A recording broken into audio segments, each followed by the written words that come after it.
Gidoluo sani koro e view sasa. Bura mano chopo karkacha mano goyo ombulu ni ero gi kal paro mar chik omenda higa mar 2023 kata kamano nitie okenge mathoth kapok paro mar chik obedo chik. Odiochieng' ma kawuono dagoyo mbaka ma kamano mondo mi warange ni gigi duto ochomo kanye ka wantiere kodi ka achiel kachiel ne mar kwan jod bura mag Azimio la Umoja ma bende ne kwedo paro mar chikno ne romo ka 81. Moko kuomgi nogoyo ombulu ka siro ka moko bende ne ogoyo ombulu ka ok sir.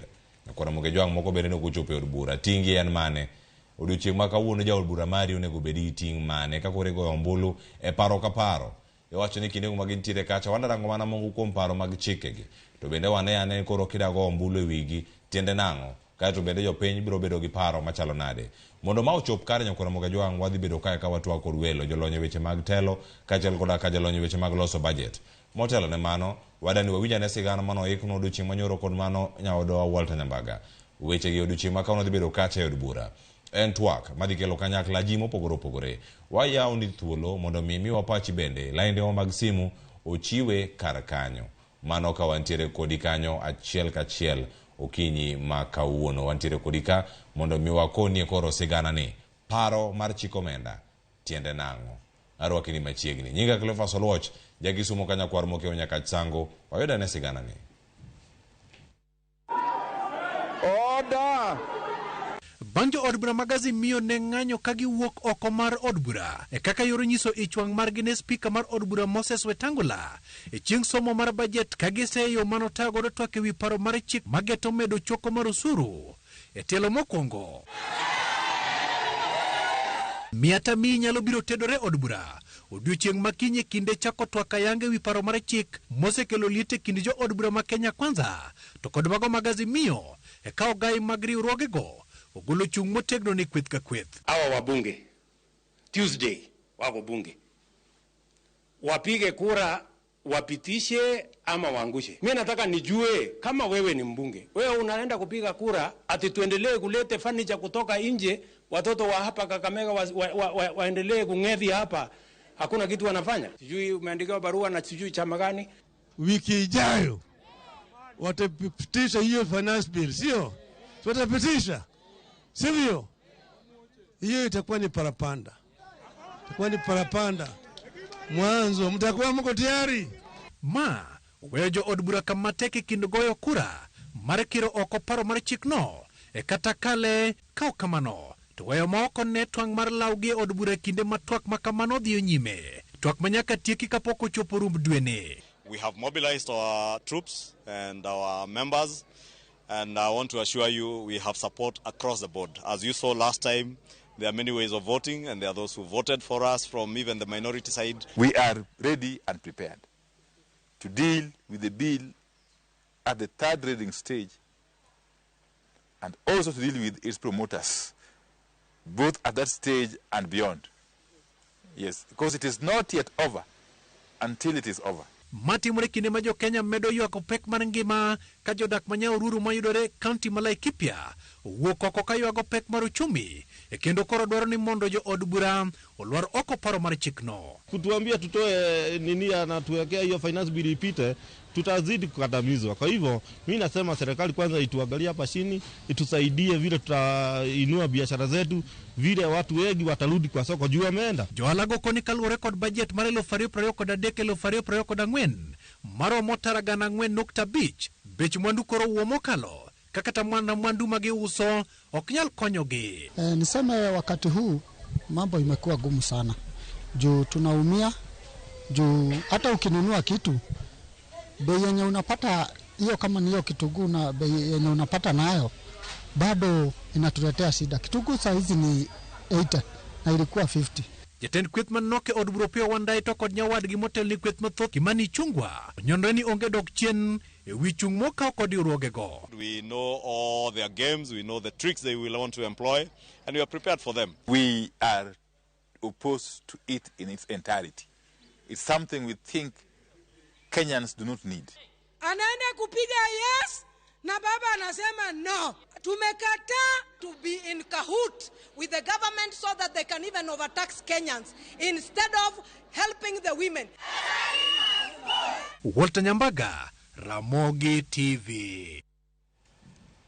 Kamane chal mar wach magi gima oratwak odiochieng' ma kawuono. Japiny goyo ombulu mag jod bura gi paro mar chik. Osuru imedo koso ok dhi medi. Gik madhi bedo kacha duto ka ilose wala bedo kaka warango ting' mag jotelo gi gin mag odiochieng' ma kawuono. Jod bura noyier mondo bed od bura ka onge odiochieng' ma kawuono nitiere kar kanye. Jod bura ne nitiere kar kanye. Wadarango gi odiochieng' ni ma kawuono. Ako ne nitiere ka godia wotluo mabedo wadabedo ka watwak godo chenro mar makorom nyaka ngorom kacha sabich antiere kai kod Kevin Osido jalonye weche mag telo oyawre kendo machiegni Ramogi TV makorom kawuono. Erokamano. Chiwo nani? Gone Nyasaye erokamano chiwo maber. Kamano. Ber ahinya. Kama chielo ber nyaka Ramogi Jwang. Wadani mondo mi watwak achiel kod wendo wabende wadhi ture godo e yor lony manyasani mano mar Zoom ka entiere e kaunti ma Kwale mano Steven Osedo jalonye weche mag loso budget wadane walos kod okinyi ma kawuono mondo miyo konwa ni ento entie kodwa yo machalo nade nyaka sani kama piny ochope sani. Steven Osedo oyawre kendo machiegni Ramogi TV itudi kodwa ka entie gwenge ma Kwale uchiewo nade okinyi ma kawuono to twak bende warwaki kawuono. Erokamano ahinya Cleophas Musi gi jopiny kwa Ramogi ni oyawre uru achiewo maber kendo ago erokamano ne Ramogi kuom rwaka e twak ma kawuono. Erokamano ahinya wadhi bedo kodi kaka ifuono nwa maling' mantiere kar kani koro kama osechope sani wageni budget osesom to budget ni bende nyaka yud omenda madhi bedo kacha cha mondo mi ochop lekno kare mar chwalo gigo mopogore manokete budget mano manosom juma mokalo. Wachako mana gi kar kae odiochieng' ma kawuono jod bura geno dhi bedo kacha od bura kendo ombulu nego bed ni igoyo mano kigoye klaus ka klaus kata paro ka paro mantiere kar kacha e gigi duto mantiere. Pogruok ma wadhi neno odiochieng' ma kawuono iwacho ka ni Kenya en machua demokrasia diere koso pok ochopo kar kacha to kinde mantiere demokrasia to no gigo manotimore kacha juma mokalo jod bura moko kano wuok kinde mane somo budget e kinde mane luto ombulu kwan gi bende ne ok kacha yo moro makare. In kaka jalony weche mag telo gino mi paro machalo nade kit telo ma wantiere godo e od bura? Erokamano. Paro ma weche machalo kama gino miya en paro ma ok ber. Kendo ok ober nikech kochopo ka ing'iyo kaka sirikal tiyo wan gi gima iluongo ni government kata sirikal to sirikal ni entiere gi betene kata badene mopogore opogore adek. Wan gima iluongo ni executive ma otel ne gi jatend piny mano e bad sirikal ma en tije en timo gigo madwarore ni mondo tim mondo jo Kenya o feel ni sirikal nitie kendo tiyo. Ae wan gi milongo ni judiciary kata weche mag court doho ma itelo negi chief justice obende en gi tije ne moripo bed no tiyo mag weche mag chike luwo chike kaka tiyo kanitiere kasoro kata conflicts mopogore opogore to gine magidhi to giyalo. Koro gin tiji gina yalo weche mag kaka sirikal tiyo kaka jo Kenya dak kanachiel gi weche machalo kamano. Ai wantiere gi milongo ni legislature kata bunge marwa ma itelo negi speaker to nikech wan bicameral kata manyiso ni speaker ne bunge marwa nigi tienge ariyo ma en senate kod od bura maduong' kata milongo ni national assembly. Koro ariyo gite itelo negi gi speaker. Koro wan gi speaker mar jo senate gi speaker mar jo od bura maduong' national assembly. To senate gi national assembly bende nigi tije. Koro koluwore gi weche mag appropriation kata mag loso budget kata mag ng'ado kaka sirikal idhi mi pesa to mano iketo ni national assembly. Kako setimore Cleophas ok osebedo maber nikech inyalo paro ni samoro kaka tich moripo bed ni tiyo e od bura kacha en ni ji twak kendo gibet to gigo mbaka ma mbaka no nyaka romgi to koseromogi to gi take sides. Tingeni wan gi speaker kata wan gi od bura masani speaker ne en speaker manyalo luongo ni authoritarian totalitarian.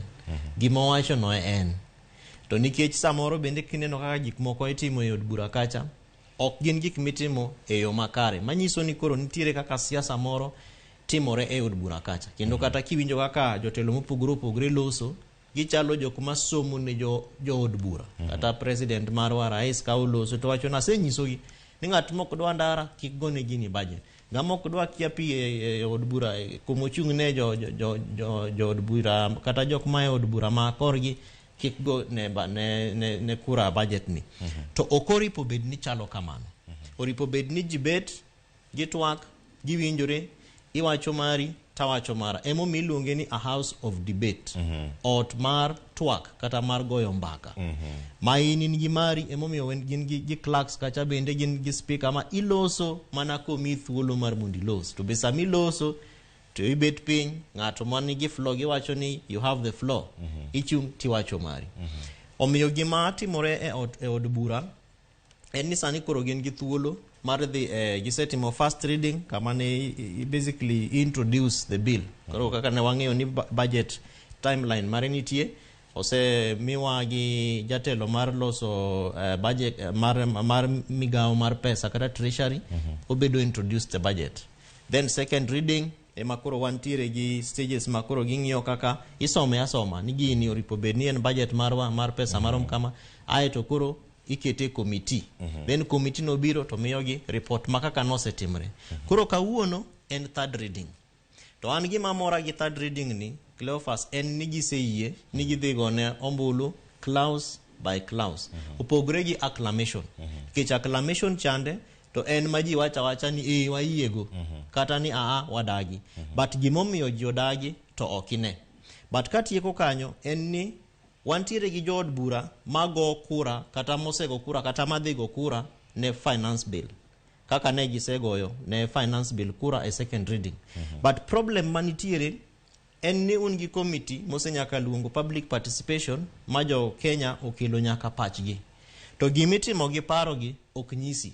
Ji odhi retreat Naivasha magibet kacha magiloso report mokele second reading of the house mosome ma ai bang'e to ji ogo kura.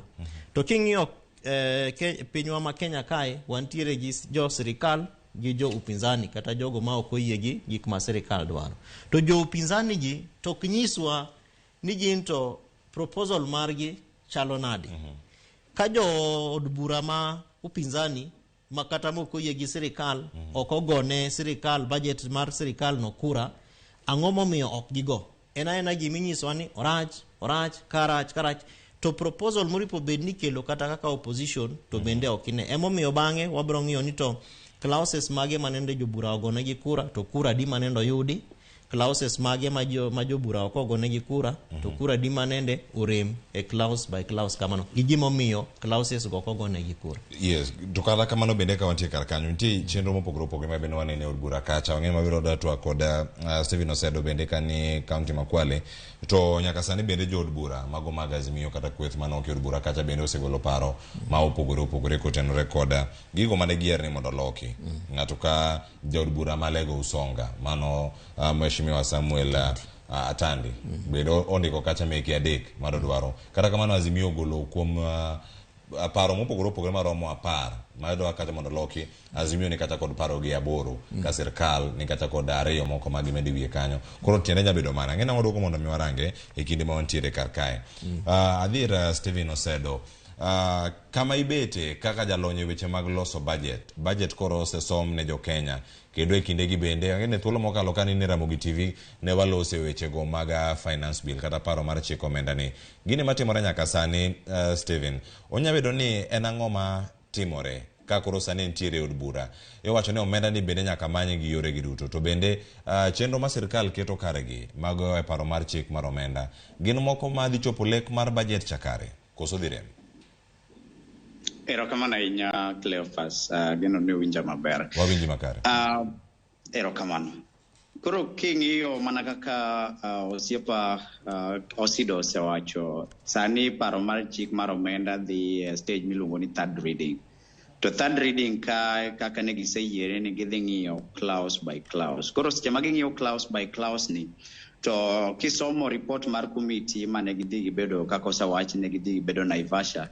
In fact, sani otimore maber ni jo Kenya maromo 1,180 nogolo pachgi e wi wach mar pachik mar omenda ni mago ne giyudo 1,180 submissions manoter negi mane kwayogi ni mondo mi gilok paro moko mane jo Kenya paro ni ok ber ahinya. To kendo kichake ng'iyo gima sirikal ni temo ama pesa ma gitemo raise gi finance bill ni en omenda madhi romo bilion 211.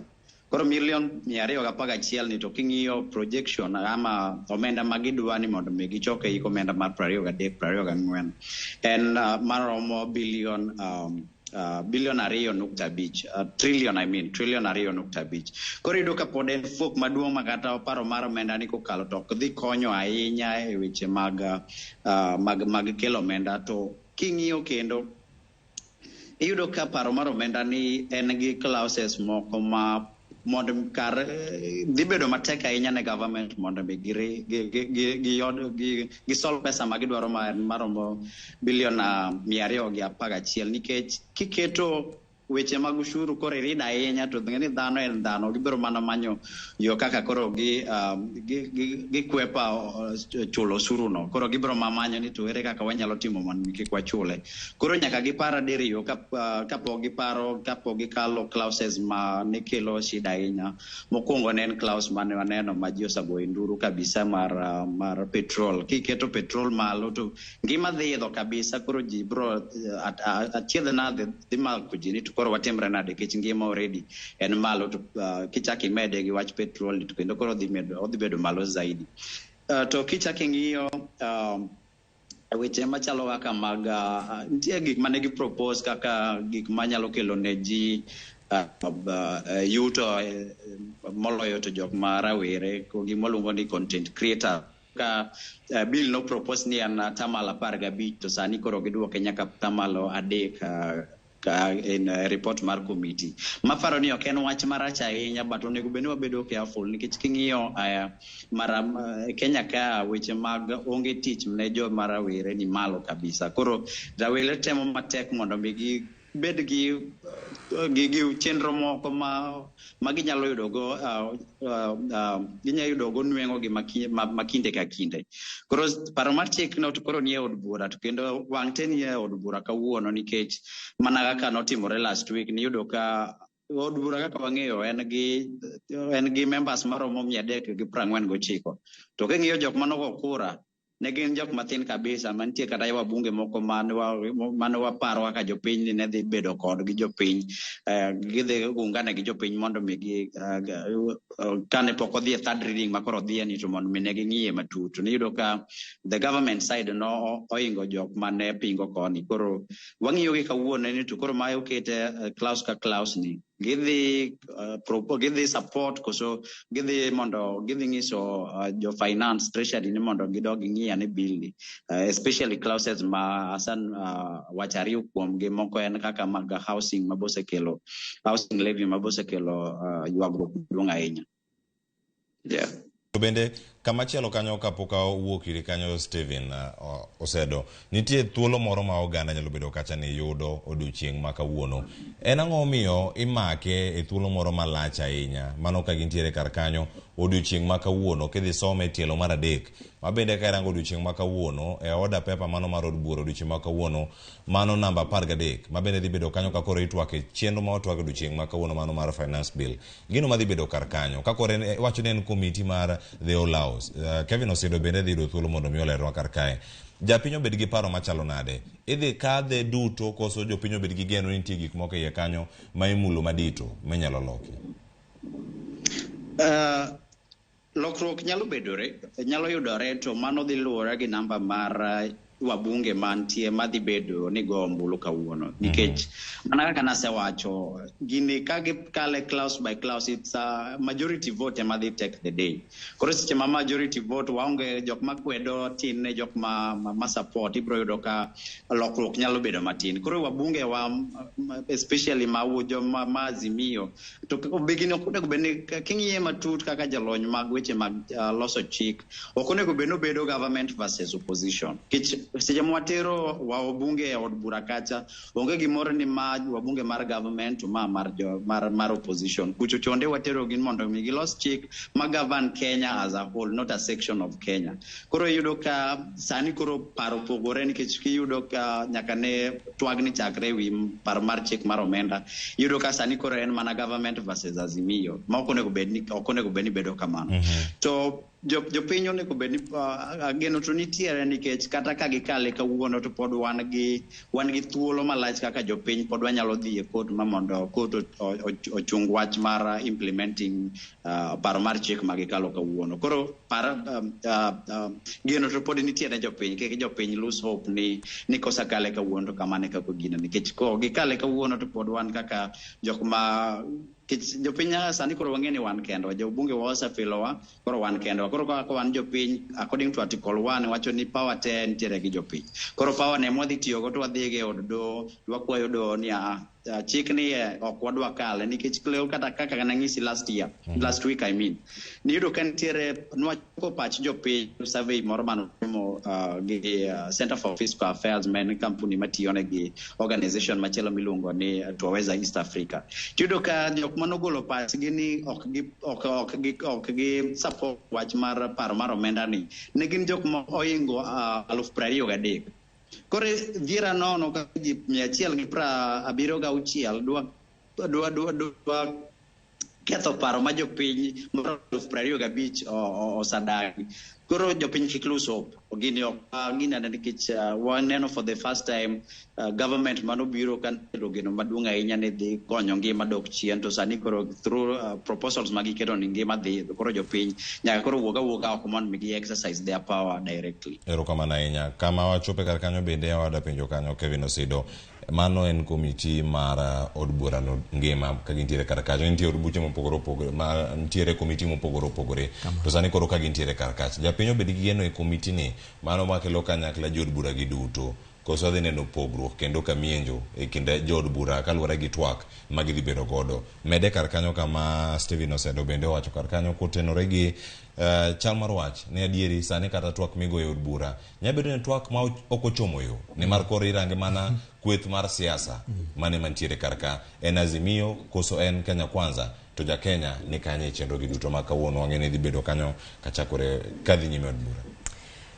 Kama ja Kenya nitiere to kama koro wasechope third reading kata somo mar adek mar chenro mar budget marwa to en gima weyo ja Kenya oko nikech kacha koro ja Kenya o exercise mana kaka Steven owacho article 1 of the constitution chik mar achiel mar katiba marwa mowacho ni loch ten e lwet ja Kenya to loj ni inyalo time either exercise directly kata indirectly manyiso ni nyalo dhi kaka in ja Kenya no ichung igoni kura tidonje bura e od bura kati hande over kaka koro kawuono jogo ma wasemiyo wase delegate kata wase pogo ne giteko ni ema dhi tiyo kacha to gima ok apar ni osetimore malong'o en ni eber ka wabedo gi opportunity mar gima nyalo luongo ni consensus gi dhongere manyiso ni kato bedo ni wantiere gi kakigo siasa ni nitiere jo sirikal gi jogo ma nitiere opposition kata ma ok gin jo sirikal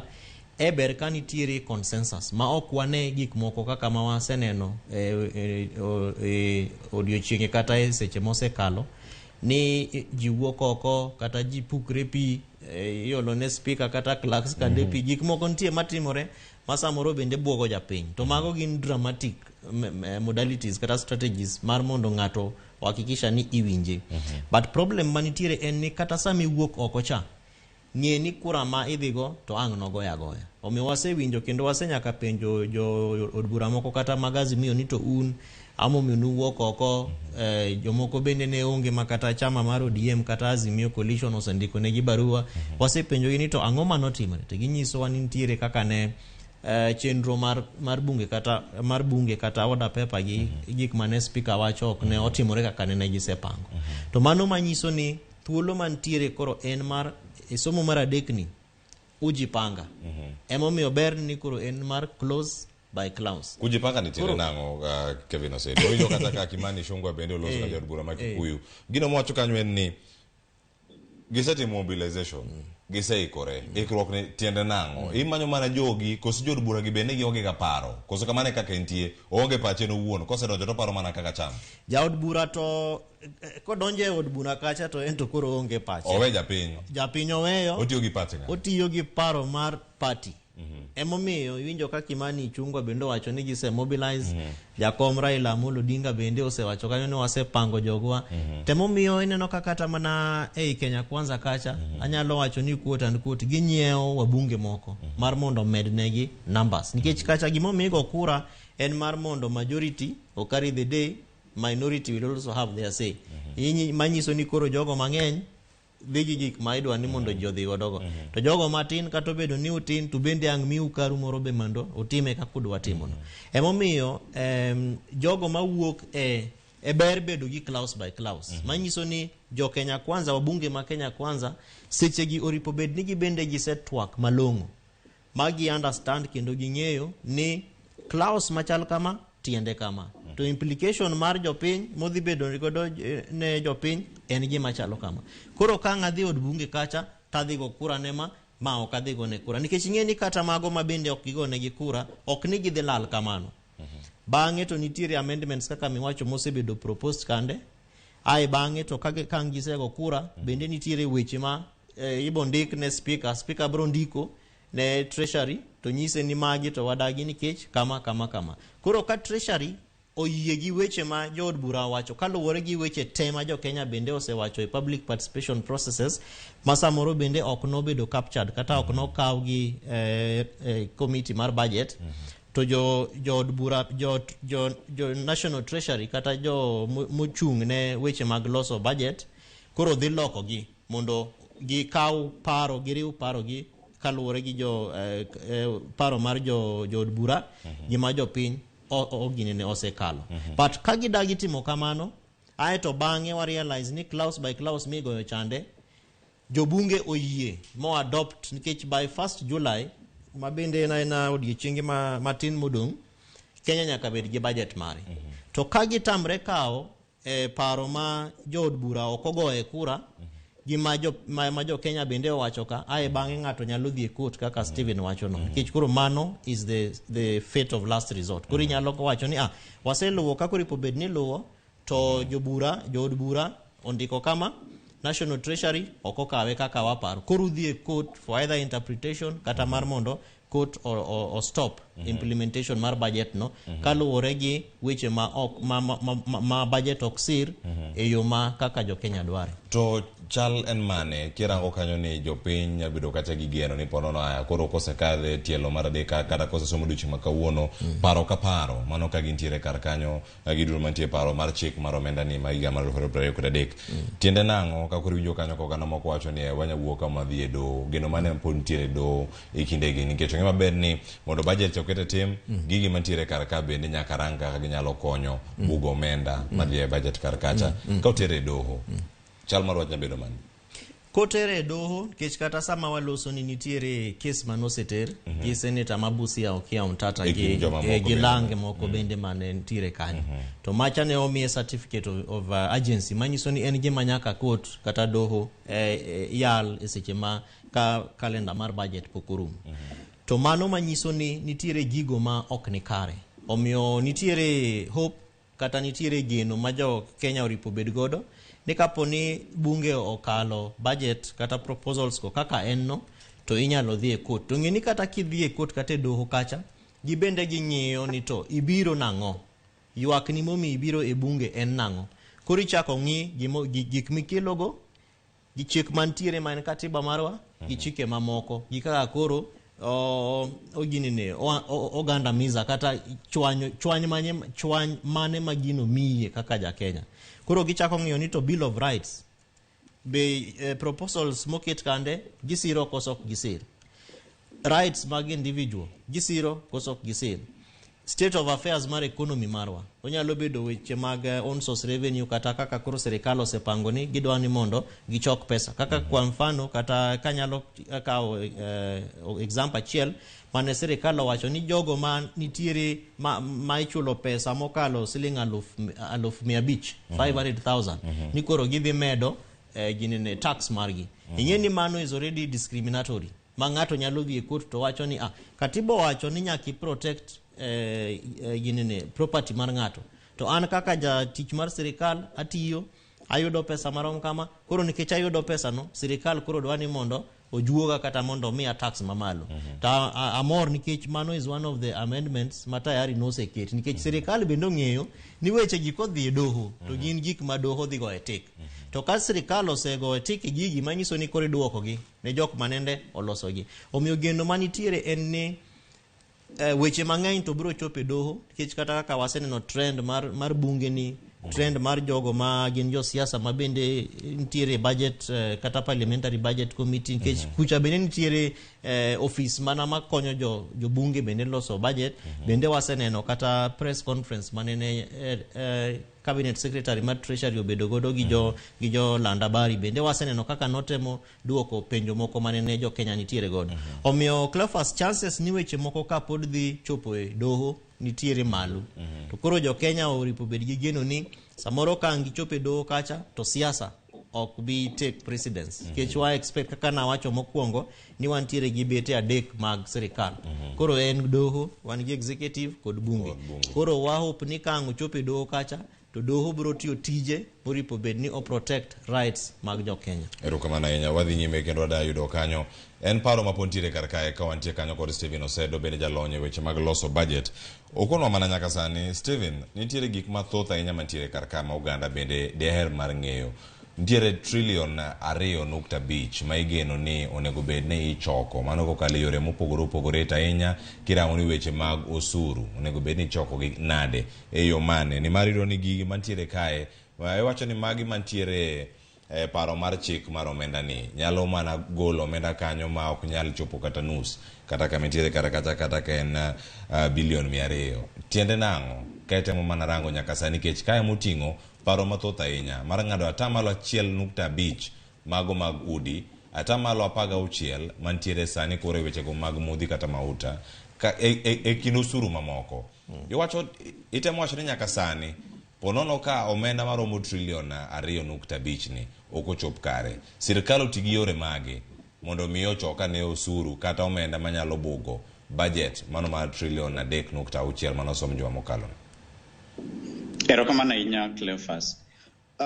Mana kaka isewacho projection mar osuru ma government dwa choko ikomenda mar 24 en trilion 2.5 to king'iyo lokruok e par mar chik mar omenda en gimitimo higa ka higa koro oloko mana clauses moko ma yudo ka wan gi paro wan gi chike mopogore opogore mag omenda. Wantie gi paro miluongo ni Value Added Tax Act mar men weche mag choko osuru ewi mwandu ma jo Kenya ng'iewo mostly yudo ka en atamalo 16. Then wan gi moro machielo miluongo ni Income Tax Act. Income Tax Act en ochoko osuru ama osuru ewi pesa mora miloso kaka ja Kenya obede ewi mar weche mag ohala bede weche mag tije pesa mara miloso nitie kaka ing'ade koro entiere gi different bands entiere gi yudo ka nitie jok magolo 30%, nitie jok ma ka in ja ohala nitie chulo 30% corporate tax ka in company yudo ka to kanyo go gisachako giketo lokruok machielo ni koro yudo ka jok mantie gi ohala matindo ne golo 1% margi mondo odhi weche mag ohala koro mane gimedo to 3% and then negi bede gi lore chonen jok mayudo $1,000,000 nyaka $1,50,000 koro sani negi lore jok mayudo nus million nyaka $1,15,000 koro kamagi lokruok manitiere then nitiere machielo miluongo ni withholding tax. Okay, the main ones are gin mawachogo but nitiere matindo machielo koro e paro mar chik mar omenda mar omenda mar 23 ni iyudo ka amenda ama noloko chike moko maromo 84 ewi chike duto mag omenda ma wantiere go kaka e piny mar Kenya. Koro manolok gi 84 manolok gi mane government wacho ama sirkal wacho ni kwa timo magi ama kwa implement lokruok mwaketo gi to wadhi raise maromo bilion 211. Tiyudo ka projection mi KRA en trillion 2.5 to pile Cleophas KRA pok no hit ga their target ne pok gi loso ama pok ne gi choko pesa te manoket ni gi kaka target ni gi choko koro yudo ka weyo ga gi deficit maduong makoro chuno ni Kenya nyaka dio ko kucho mondo mi okwa hola e pinje mopogore kaka ing'eyo sani hola wa be osaido kabisa en trillion 9.6 chigni romo trillion 10 ma en e giko ama ceiling manoket nwa to sani kendo paro machielo be osebedo introduced e od bura madwaro ni mondo mi olok chik no koro kiko bede ni kete nominal figure mar 10 trillion kaka osebedo koro ikete in terms of a percentage of the GDP koro gidwa ni mondo mi kete at 55% ama atamalo 55 to ere kaka government nyalo choko pesa ka gichunya ko yiera yani jopiny yes government dwaro pesa to kendo gidwaro pesa mondo mi gikonywa go e weche mag development gikonywa go e weche mag kelo weche gik moko kaka thieth weche mag somo and gik machal kamano koro nitie yore mopogore revenue en achiel kuom gima ben moduong kabisa to pile ok ero kamano bende katie karkanjal kagima wawito duoni mogikano ka watieko inyalo mana dhi nyime koro wayudi Okay, ero kamano. So, pole kuom ng'ikruok no. Yudo ka kinde mang'eny ok wayudo ga pesa te mwawacho ni wadhi choko. Koro kamano bedo to wadhi oko kucho to wacho wasolo. But kik jo Kenya kik wiwa wil ni pesa mwayudo gi onego beni mokuongo in kaka Cleophas ing'eyo ni onego beni kiyudo pesa maromo kata ka en 1,000 ne wacho ni 1,000 ere kaka daloso kode budget mondo mi kik adhi oko kucho atigi pesa maonge go madhi chuna ni nyaka adhi aboro to kendo seche ma kata idhi ni boro ni to be itiyo kod pesa mi idhi iolo ni yo makare makonyi mondo mi kinyi yudo yot mondo ka kore dwaro ni mondo iduoke koro magi gik monego beni wapenjore nikech iseyudo ka sani koro ka nyaka ne government ni obi yudo ka serikal koro yar maduong kabisa kendo gin gi offices mopogore to mag offices ma pod biro mana muonyo pesa matin ma jo Kenya idwa ni mondo mi ogolgi koro nitiere yore mang'eny ma government nyalo tiyo go mar kelo pesa ama mar choko pesa magi finance go programs kata magi provide go services to the citizens but kopogore gi mano to nitiere kendo gik magi nyalo timo gi pesa matin ma wan go no en kaka weche mag corruption weche mag lar mar pesa mag sirikal weche mag ng'iyo kuonde ma nitie wastage duplication mag tije yudo ka department achiel nitiere gi dhana auchiel matimo tich achiel koro yudo ka to jogi te ichulo dwe ka dwe koro magi gik minyalo duok chien to mondo mi pesa matin ma jo Kenya ginene kik waket pek ahinya e wi jo Kenya to nitiere gik mwanyalo timo mondo pesa matin ma ginyalo golo without mok gi film mapek ahinya no pod biro mana konyo e weche mag dongruok. Erokamano ahinya mano Steven osedo leronwa gi mana kaka japiny biro nego bed ni range kata achiel kachiel nengi giduto nego bed ni irango gi e yo mane wantiere kodi ka achiel kachiel nyakora mondo jong mondo miwakonie ne gento gintiere e yo mane wantiere kae kod Kevin Osido bende inyalo mana lero ne nyakora mondo jwang iwacho ni chenro gi bende githoth ahinya ka wantiere kodi ka iwacho kanyo ni nitiere yo mar choko omenda osuru jopiny ywago osuru sani gintiere nyimod bura gichom kanye e kinde ma gintie sani e kinde ma japiny nitiere sani to ang'o ket mana geno ne e od bura but kata ka japiny keto geno ne e od bura to Cleophas okapar ni sirikal marwa mar Kenya Kwanza ni osetimo maber e lero ne ja Kenya kata japiny implications kata proposals magiseketo e budget manitiere ni nikech king'iye e yo matut kabisa to jatelo ma Kenya William Ruto nigi paro mabeyo kabisa kendo paro ma entiere godo gi gin paro ma ka samoro ne wachak gi chon kech wajapimo ga Kenya gi Singapore Malaysia samoro kata South Africa Cape Town kai nitiere gi gigo mabeyo ma jo Kenya sani dukoro osebet ni yudo e serikal margi okawach ni nitiere gik mano okomino ni kata ok nyisi ni kora wacho ni onge gik mabeyo ma waseyudo but problem manitiere en ni gik ma jatelo wacho nodwa timo ne jo Kenya gi kaka jo Kenya nene kendo winje opogre. Nikech kwa mfano ja Kenya sani eno penjore ni chiemo akanye. Hand to mouth. Ibete mesa, chiemo dware ni mundo bede mesa michame timuonye. But sirikal togomba kamar gik moko non. Gero udi. Kiani ute go dhi imiyo yudhe tich gi weche moko machalo kama. Ja Kenya sani penjore ni to kadhi e hospital bende ang'ayud thieth makare kendo malong'o. NHIF man godo ni be en gima nyalo miya pesa makadhi godo e hospital to nge pesa moro kendo midhi kwaya. To sirikal koni to ne scandals te manyaka nyoro kata kawuono pod NHIF nitiere godo.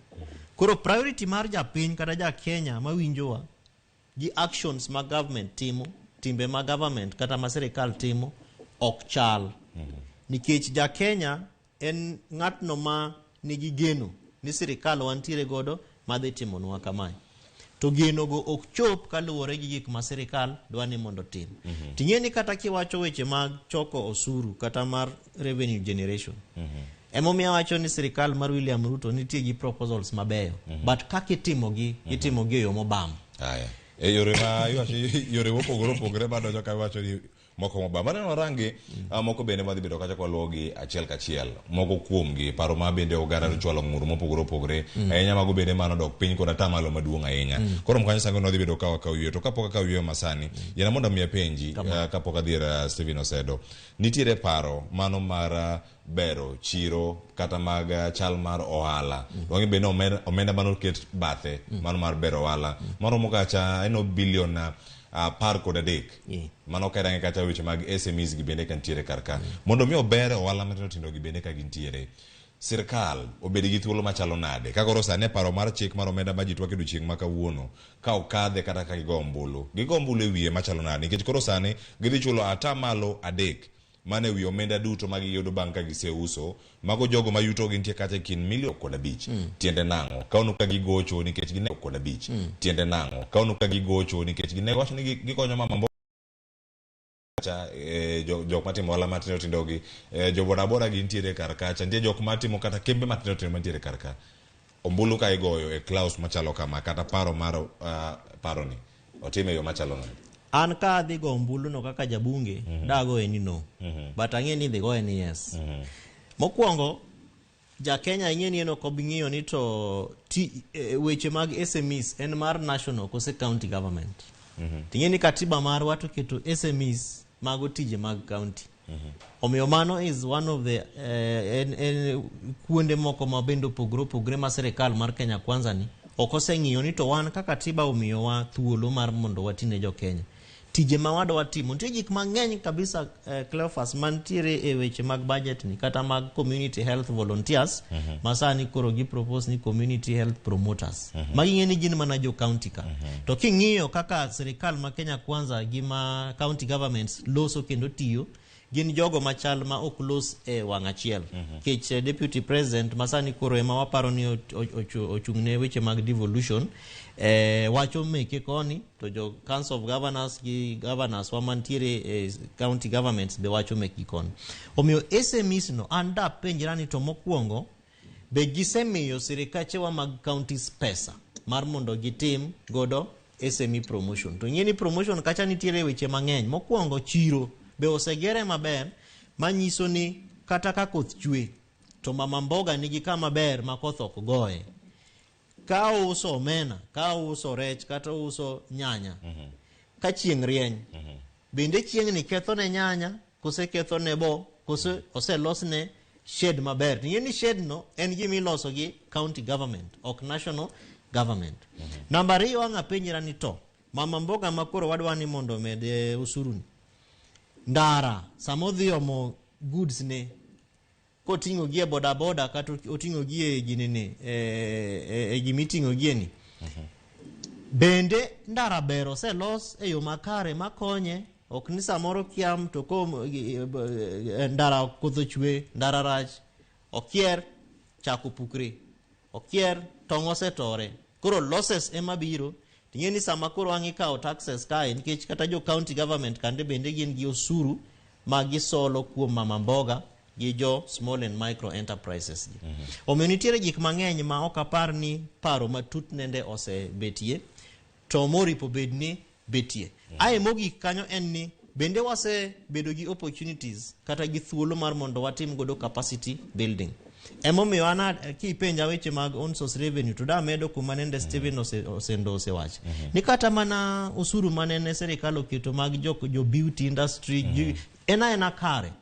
Mak mana nikech serikal oseng'eyo ni sani nikech weche mag koso tich ng'eny ji koro yawo salunde yawo duke machalo kamano. Koro the tax base duong'. Koro serikal ong'eyo nikech en gi data no. But ng'eni kaka koro serikal dwa konyre gi jogi to onge nikech kony ma jok machalo kama giyudo kuom serikal ok gine. Emomiyo ne gigo koko. Ong'ema bende banka waseko yuwa duogo mondo miang walose mathoth bende kotenore kod dongruoge mabiro kaluwore gi osuru ma ichoko. Gima jopiny neno gigino matimore bang' kata ka oselos gi kata ka igoyo ombulu odiochieng' ma kawuono igoyo ombulu ewi paro mar chik mar omenda mantiere kar kanyo ting'eyo ber ma odhi bedo kata ka obiro godo. Steven Osedanga biro iri bende bang' yweyo makao sani mondo miang imiwa pachi kotenore kod parono mano mar ohala matindo tindo ni paro to en mane kinde ma wantiere sani. Steven Osedanga bikonwa bende ni kwacho ni ronogole atamalo 15 mano ka warango weche go maga influencers kata jogo matiyo kod mbui kakoro tere atamalo 5 ombulu ni dhi goye nade inene yo machalo nade kaka kata matin mabende ponono iwacho ni tiyo kod content mar jogo mantiere mbui kacha crazy kena gini in jogo matiyo gi riko modi gini kacha jogo manigi mamiyo ji nyiero e mbui jogi koro bende ochopnegi nyaka gichulo osuru atamalo 5 ni en idhi goyo ombulu e yo machalo nade. Wadogo mondo ayud pachi bang' yweyo makao sani mbakoro montiere kar kae kik idhi mabor.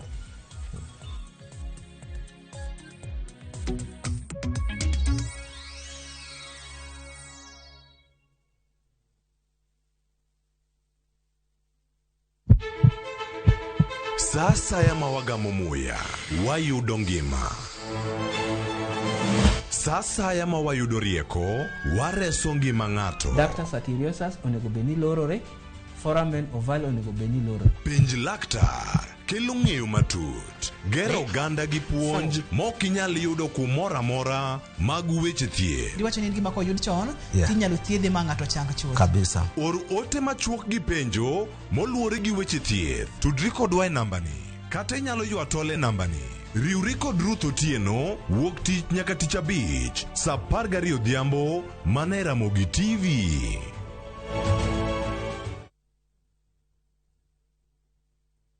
Kushinda kaende jackpot sio lazima upate game zote correct. Nilipata 12 of 13 kwa nimewin 11 out of 13. Mimi nilipata game 11.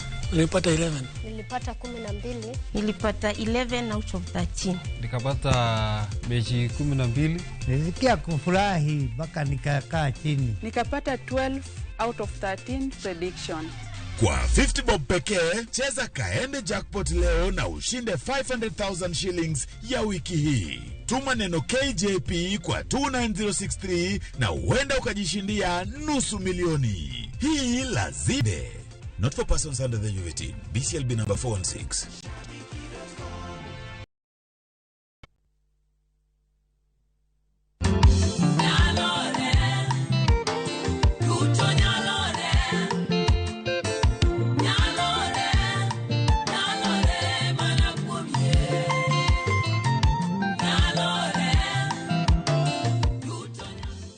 Ngani Rachel Wino kidwa winjo wenda mar nyalore di mana star 860 star 418 hash. Ramogi TV en od jower duto. All I've ever done is love you. I don't deserve to be punished. I know I messed up big time. It will not happen again. I promise. They say love is a beautiful thing. But how far is too far when it comes to loving someone? Is everything okay between you and Joy? There's nothing I can do that's right in her eyes. You're suffocating me. I need space to think. Is kindness a virtue that everyone should have? How much secret can you keep from your partner? I still feel guilty I haven't told Job about my retrenchment. Tell him when you're already making money. Enjoy some love, some humor, and lots of real life lessons. What are you talking about? Come on. Get out, Marcus. Get out of my house. Catch this brand new shows of Reality Check on viewsasa.com.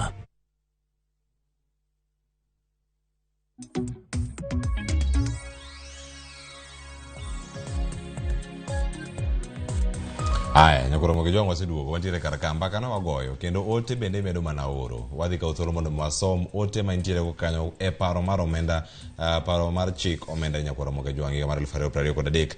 Iwache yo machalo nade. Kane poko ka yueyo nantiere ka kod welo pod wantiere kod gika wantiere kanyo kod Steven Osedo ka en kwale odiochieng' ma kawuono kaachiel koda ka Kevin Osido mano wan godo e studio buore Nairobi kar kae ka wamedo mana twak ewi paro mar chik mar omenda ni mabende kelo paro ma opogore. Kama na we kar kacha Steven Osedo nitiere parogo mago mag bero ohala mule mana kanyo matin kama ne Kevin Osido chope kae to imiwa pachi weche mag content creators gi kata influencers makore dhi chun kanyo mondo mi ochula atamalo abich. Iwacho ni atamalo abich mano mar withholding tax. Kinde mantiere kar kanyo kama usuru monego bed ni ijuogo gi gigo duto magiyudo kata yuto margi e kinde magintiere kar kacha. Tiende nang'o ineno ni gidhi go ombulu e yo machalo nade odiochieng' ma kawuono mago jod bura ka koro chopo e kinde go mag luto ombulu e paro ka paro madhi bedo kacho bura. Erokamano ahinya Cleophas. Koro king'iyo weche mag ohala ma sani budget mane waneno mar omenda 23-24 ne gigolo pesa maromo bilion 13 mondo mi odhi ober weche mag micro, small and medium enterprises me kama joma mamboga nitiere. To mana kaka Kevin osawacho, king'iyo weche mag MSMEs en tich ma king'iyo kikatiba en tich mar counties. To iyudo ka ntiere pogruok maduong' ahinya nyaka ne government mar Ruto ni donje telo ko luore gi weche mag dongruok e counties wa 47 nikech iyudo ka pesa mokwongo ok giore counties to gitimo nyaka tije moko ma kikatiba onego bed ni counties ema timo. Koro wakia ni en ma kichapenjora and maybe Kevin be nyalo gole pache kich mokwongo ka ning'iyo mana ka amulo kanyo matin ning'iyo kama nilose cabinet secretaries ka pogore gi kaka ne cabinets mag Uhuru nitiere ministry mar devolution all ministry mane yudo pesa mondo mi ongi weche mag county gi national government mondo mi giringe yo makare. To sani ende kan waneno ka Ruto oloso cabinets ge onge kata department mar devolution. Koro wa assume to ni maybe and teach mitimo gi office mar deputy president. Kawe mano weche mag ohala ne jo ohala matindo chulo shuru okraj to nego beni chulo shuru tineno gi mosuru ni timoni kaka in ngat mar ohala to onge kaka inyalo chulo shuru maromo sani koro ne giduoke ni na jogo ma ne gikete atamalo 3 ni atamalo 3 kuom yuto temi loso kaka ja ohala to uso nuengo no te ikawo atamalo 3 titero ne government to gini mano pok ging'iyo ni to ewi uso ni te ni loso ohala koso ni dhia ni yudo la mano ne pok ging'iyo en mana pesa temi uso kitimo idhi uso wawach ni uso ng'iyo gik moko maromo siling 1,000 ne kiuse tidhi use 700 ni golo 3% imiyo government to ging'eyo ni idhi lal mar 300 kati ok yudo ohala mano gimpok ok gidwa ng'iyo gini giwacho ni pesa mora miuso igolo percent 3 imiyo government mano kapok igolo andi kata lal mani girere.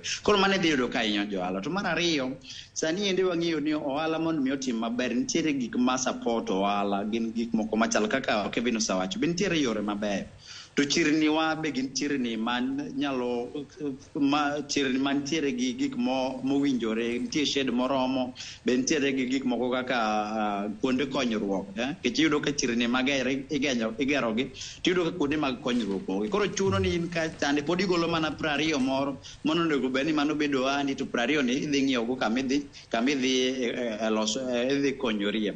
Then kichak ing'iyo gik moko machalo kaka weche mag stima. Yuru kasani yendi Cleophas bei mar stima ni malo kabisa. To johala mang'eny especially matindo tindo gi yudo ka ng'ato yawo ka workshop ne moro en ogo maranda ama ong'iewo machine moro mang'ado yien cha mago yien randa cha. To koro yudo ka bill biro at the end of the month to bill nyosakawo pesa ni te makare in a deficit onge gimiloso kata chiel. Koro magi gik monego bed ni government ng'iyo then weche mag pi. Mondo mi walo dhi maber nitiere pien gima muhimo itimo go kata mama mboge dwa luoko alot koro pod igolo mana siling 20 mondo idhi ng'iewo go pi mondo kibiluo ga yot koro yudo ka bedo matek ahinya kiriwo weche gi tete ng'iyo kendo osuru ma government dwaro idhi yudo ka weche mag ohala bedo matek kabisa kendo ji mang'eny bro ginane to kaka ing'eyo weche mag ohala matindo osemiyo ji mang'eny tije mane gik mondiko ji mang'eny tiyudo ka ng'ato no graduate kichonge tich Kenya ka odhi yawo kar moro ma oginane mouse tong' en oboko tong' to uso koro seche mouso tong' ni kata pi mouso go tong' pod ong'iewo kotiyo gi yudo ka koro bedo matek kabisa koro government nyaka kuongo ng'i kapok wawacho ni jo ohala matindo mondo mi ogol osuru nyaka gikwong ng'i ni to business environment chalo nade. The business environment en gima konyo ohelni mondo dhi maber koso en environment moro ma miyo joka chandore kabisa ikawo seche mang'eny kiwuok e puodho ka in ng'at mapuro kaka alot iwuok kawo seche mang'eny nikech yorach mondo mi chope gine mondo mi chope e chiro mondo ius gigi to kendo kichak ng'iyo Cleophas an ang'iyo ka king'iyo weche mag paro mar chik mar omenda kata king'iyo proposals mag usuru gi kik wang'igi ang'iya in isolation wang'igi anito ere kaka moro contribute to the other. Kimedo fuel from atamara boro to atamaro apaga uchiel. Tiyudo ka ji mang'eny ahinya tiyo gi weche mag transport mondo mi gigol go gigi e puodho kucho kata gigol kuma giwere mondo mi gikele chiro. Koro iyudo ka mano cost no dhi malo. To cost no dhi malo to idhi pas ne ng'at mang'iepo cha. Koro ji matin mabro ng'iepo. Koro ibro end up ni ji dhi e chiro tiduoko mana dala kok iuso. Koro bedo matek kabisa. Koro ka ing'iyo katieko kanyo ka dhi e wach mar content creators magi propose ani from 15% gi revise to 5%. To kaka wang'eyo Cleophas kaka jalony mag weche mag usuru ng'eni withholding tax ok en final tax. Mano gima jo Kenya nyaka ng'e ok en final tax en mana gima ng'at mo omi tich tawacho ni percent abich ni amako but seche mibro timo return ni makaka sani jok mapoko file return gi adwa kwayo gi duol mamuol ni tarik 30 dwe ma ochiegni chopo wa file returns wa mondo kik KRA wabed gi shida gi KRA to seche me file return ni cha ibro do kan tiere ewi percent abich mano bedo with the health machano sachul to in kendo kaka ng'at mano yudo tich ni pod dhi gol another 25% mon miorom 30 that is the final koro withholding tax is not a final tax mano gima nyaka ler ne jo Kenya no pero kamano to sija makoro kete 5% to magi content creators be wang'iyo ni they are different categories mag content creators ti mangat ma enodhi ma YouTube ka to wacho ni please follow my channel nini to imiye pesa moro matin makata ko ong'ie dwe to okrom kata siling 10,000 tidwa ng'ade 5% to content creators ama influencers ma in a month giloso more than 1 million be wang'iyo kaka jogi yuto gi chal mondo mi wach niya jok ma yuto gi en from 0 to 100,000 uno chulo tax matin to jok ma yudo pesa mang'eny mondo mi tax obed spread fairly and equitably. That is the principle of taxation. To kursi mwaketa keta ni jite content creators ubro chulo 5%. Sibudo ka jok bante ginwengo matin dhi nyore kabisa. Nikech king'yo kata yudo ka tijok moko magi struggle korka gichako ya university kucho yudo ka tich onge kore wacho niya what is the best alternative okidwa donje weche mag kuo okidwa donje weche mag anjao mabiro ketho nyingi wacho niya wakaw simba mar smartphone mana ng'iewo siling 5,000 ni achak create go content to content mi create ni okilone mana pesa moro matin moro mi konyori ge chieng' ame dwena to mai kendo government biro dwa kaw 5% ko nego beni an gima nang'iyo ka onego bedni obed amended to waketo proportion wakete in a way ma jok mayudo mang'eny at least it's progressive and fair. Kamano kiwacho ni ponono nego bed kanyo progressive mano mapio kapok abiro ir Kevin Oside studio karkae onego los kidienje mopogore opogore kaka onego bed ni juogo osuru machalo kama koso onego wawe kamano iwacho ni jite kata kiyudo $1,000,000 kiyudo $50,000 kachiel koda kayuto mamoko maponono bende poko yangi to bende iparo ni content creators gi kata influencers mantiere mbui gi bende gidhi bedo thuolo gi sirkal ma giwach ni oyo ayudo $100,000 kama ayudo $3,000,000 e gigi bende wadhi neno adieri mar wach e gigo ma gidhi bedo kata ka giyango ne sirkal. Erokamano. Mokwongo yes, apropos ni kidwa adiere en ni okinyal tax jok mosebedo overtax. Onego beni broaden the base kaka waneno ka sirkal ne temo timo. Ibroaden the tax base mon mikel ji mang'eny net mar taxation. To seche mitimo mano nyaka ing'e to be time progressively mag scare jomoko ma kelo paro moro ma koro scare jomoko anda chako but nikech osuru makani malo okadhi timo gini kichonge gima dhi wuok go. To king'iyo withholding tax, it is taxed at source. En ni ng'at momiyi tich cha ema ng'ade ok in ng'at matimo tich. Koro kane wawinjore assign kodi contract mar $10,000 taka 5% ang'ade koro gima chuli en $10,000 cha less 5% of it. Ineno. Koro ene obedo taxed at source. To kendo kichak ing'iyo weche clefers gima ne apogore ahinya gi proposal mar content creators ni. Nikech ichak iyudo ka ne gi introduce gimoro ni koro wang'eyo ga jok ma platforms magitiyogo gi the digital service providers, the likes of YouTube and the likes, gigolo ga 1.5% in terms of tax to the government. Koro yudo kamano ni gidwa golo. In fact, they proposed the amendment ni gigolo koro jok YouTube and the rest maloso pesa mang'eny ahinya, the digital service providers nigin koro gichulo suru Kenya kato jo Kenya magin jo Kenya matindo ma struggle ahinya to tiyo gi platforms gi magiloso pesa ni ema koro chulo osuru. Koro an mano nayudo ni ere gimomiyo wa favor kambe ma oko to jowa mantiere e Kenya ka magin joma tindo machandore ahinya weche mag tije to wadwa ni mondo be waketo osuru mang'eny e wigi. Koro kanyo nabedo gi pogruok kendo kane ber to mago gik monego bed ni wang'iyo seche ma jobunge dhi ng'iye class by class. Wang'iyo ne class no ahinya mondo mi kik wabed ni wanyanyasa jo Kenya to waberore ama watemo berore gi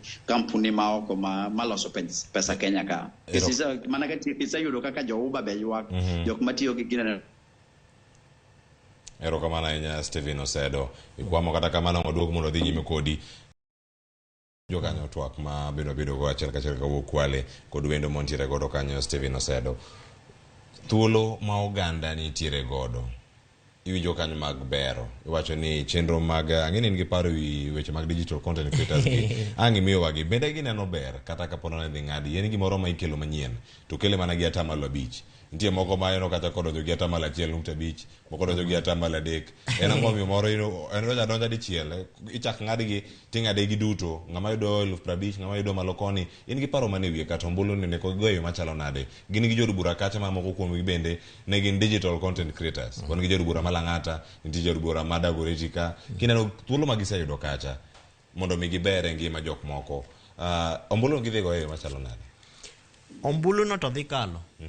Nikech sirikal nyaka bed gi budget mare to nikech waseneno kaka mpango ma wacho cha mipenyo ni to kujipanga ni enang'o. Sirikal oseng'eyo jogo ma profile gi en profile kata kaka chal margi kaka ne gidonjo bunge kaka isewacho no ging'eyo ni teko mane ma content creators kata jok ma tiyo gi mbui e yudo income benefits ma ginyalo bedo godo.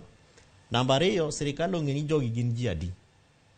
Emomiyo kata ka wacho ni sirikal dwa ni mondo widen tax base ni oseng'eyo ni kwan gi ji kata mana mokalo 1,000 kata mana mokalo 100,000 to wa tax gi kata siling 5% no out of gima giyudo nikech sirikal be ong'eyo gima jogo yudo kata obedo ni osebedo weaknesses.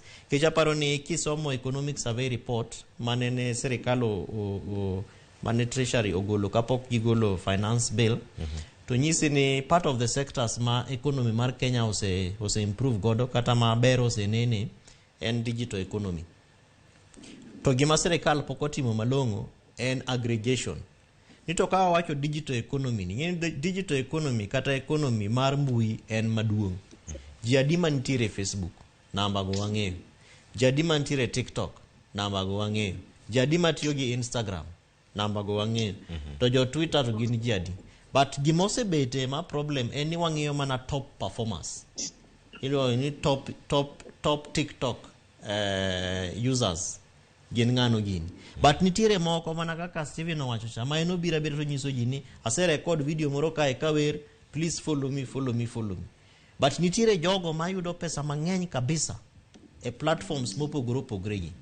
Mar gin pesa ioro neji e simbe gi kata e account magiyaw gi jo Google, Facebook kata platforms mopogore opogore go.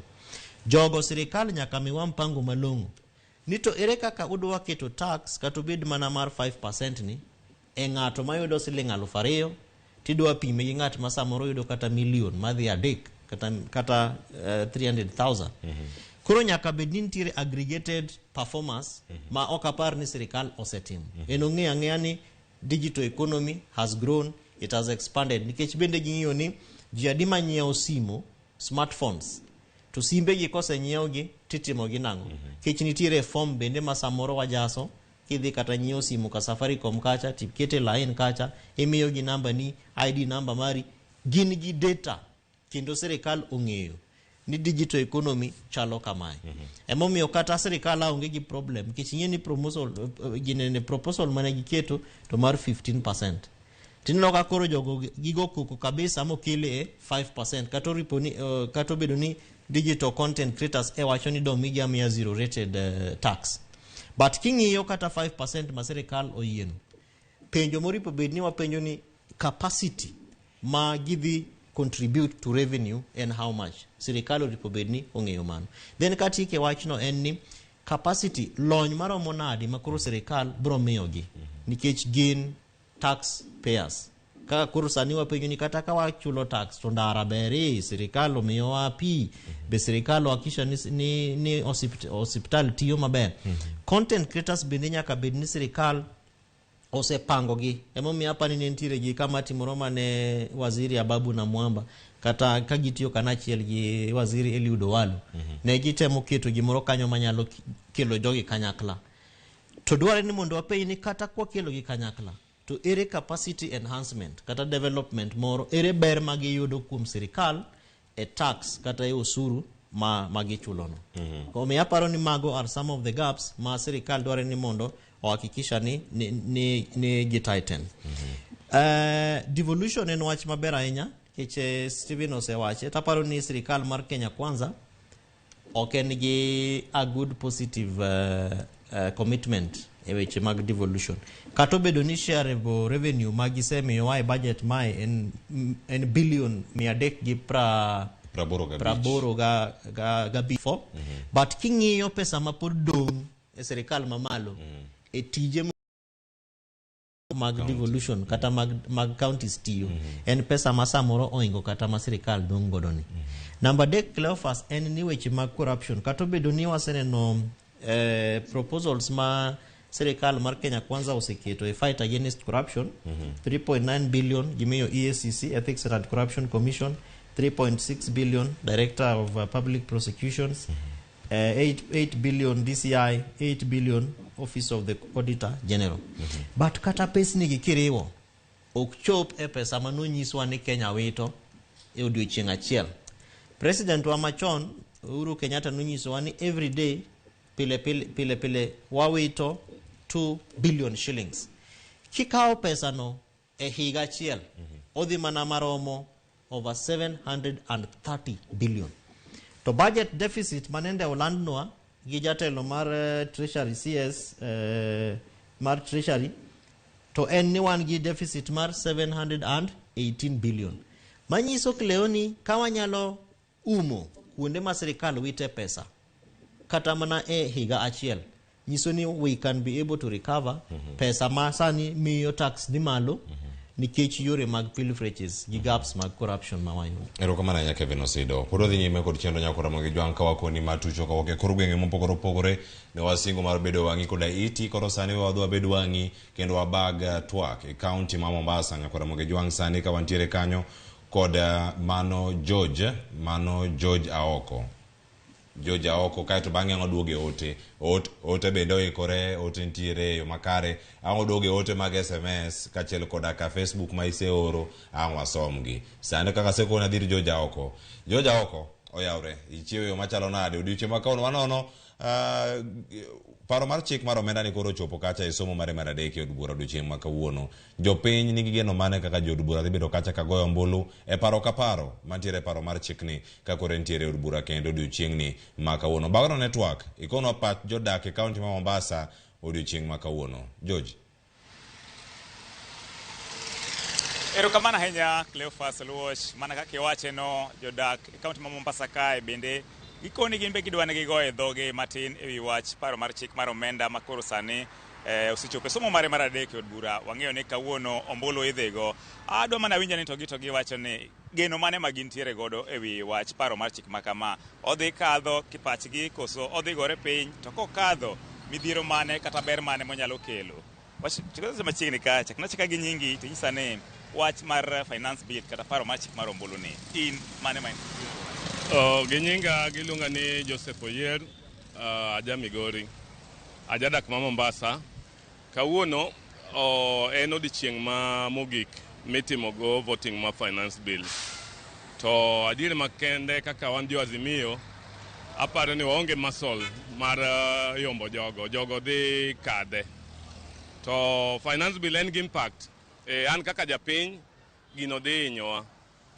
Nyocha neno ka gitimo some amendment house levy. Gigole from 3% to 1.5%. Koro manyiso ni kata house levy no aneno mana ni kata gimo dhi konyo go ji onge nikech onge kaka ibo ng'ad jatich. Kwa mfano ondik ng'ato 10,000 per month to ing'ade 150. Bibo miye ot mar $1 million. Koro manyiso ni ma en pesa ma sirikal dwa mana mayo jopiny mondo gitimgo gigegi. Koro an gi made amendment madino tim maduong' en mar VAT 16% VAT mar fuel. Ni ma fuel ni kowe mokalo 16% to life o gimoro moro idho. Ni wan gi factories matiyo mana gi diesel, wan gi stima pod bedo generated gi diesel, wan gi mogo pod irego gi diesel. Omiyo ka VAT 16% odong' kanyo to onge gima gino konyowago. Ma in koro kipachi ni se give up ise amwani gini dhi kadho. Onge miracle moro manya timore ma otamre kadho. Kipacha onge miracle manya timore nikech anyalo paro kata ka awamu mokwongo kanigo voting ma finance bill wabunge wanya kama Azimio moko no skip ma ok odhi. Manyiso ni joka gin gi numbers to joge moko be bagni. Koro geno ma jopiny kata an wuon geno na ni gino wanyalo lo jogo tonge. Mano gima onge. Erokamano ahinya. Wayude pajadak machielo. Chaknachaka gi nyingi to inyisa ni to pachien mane korka wach finance bill ma kawuono igoyo ombulu e od bura. An iluonga ni George Gawiri. An jatich mar uso geche Mombasa ka. Wach mar finance bill ni ato chunya osewuoke.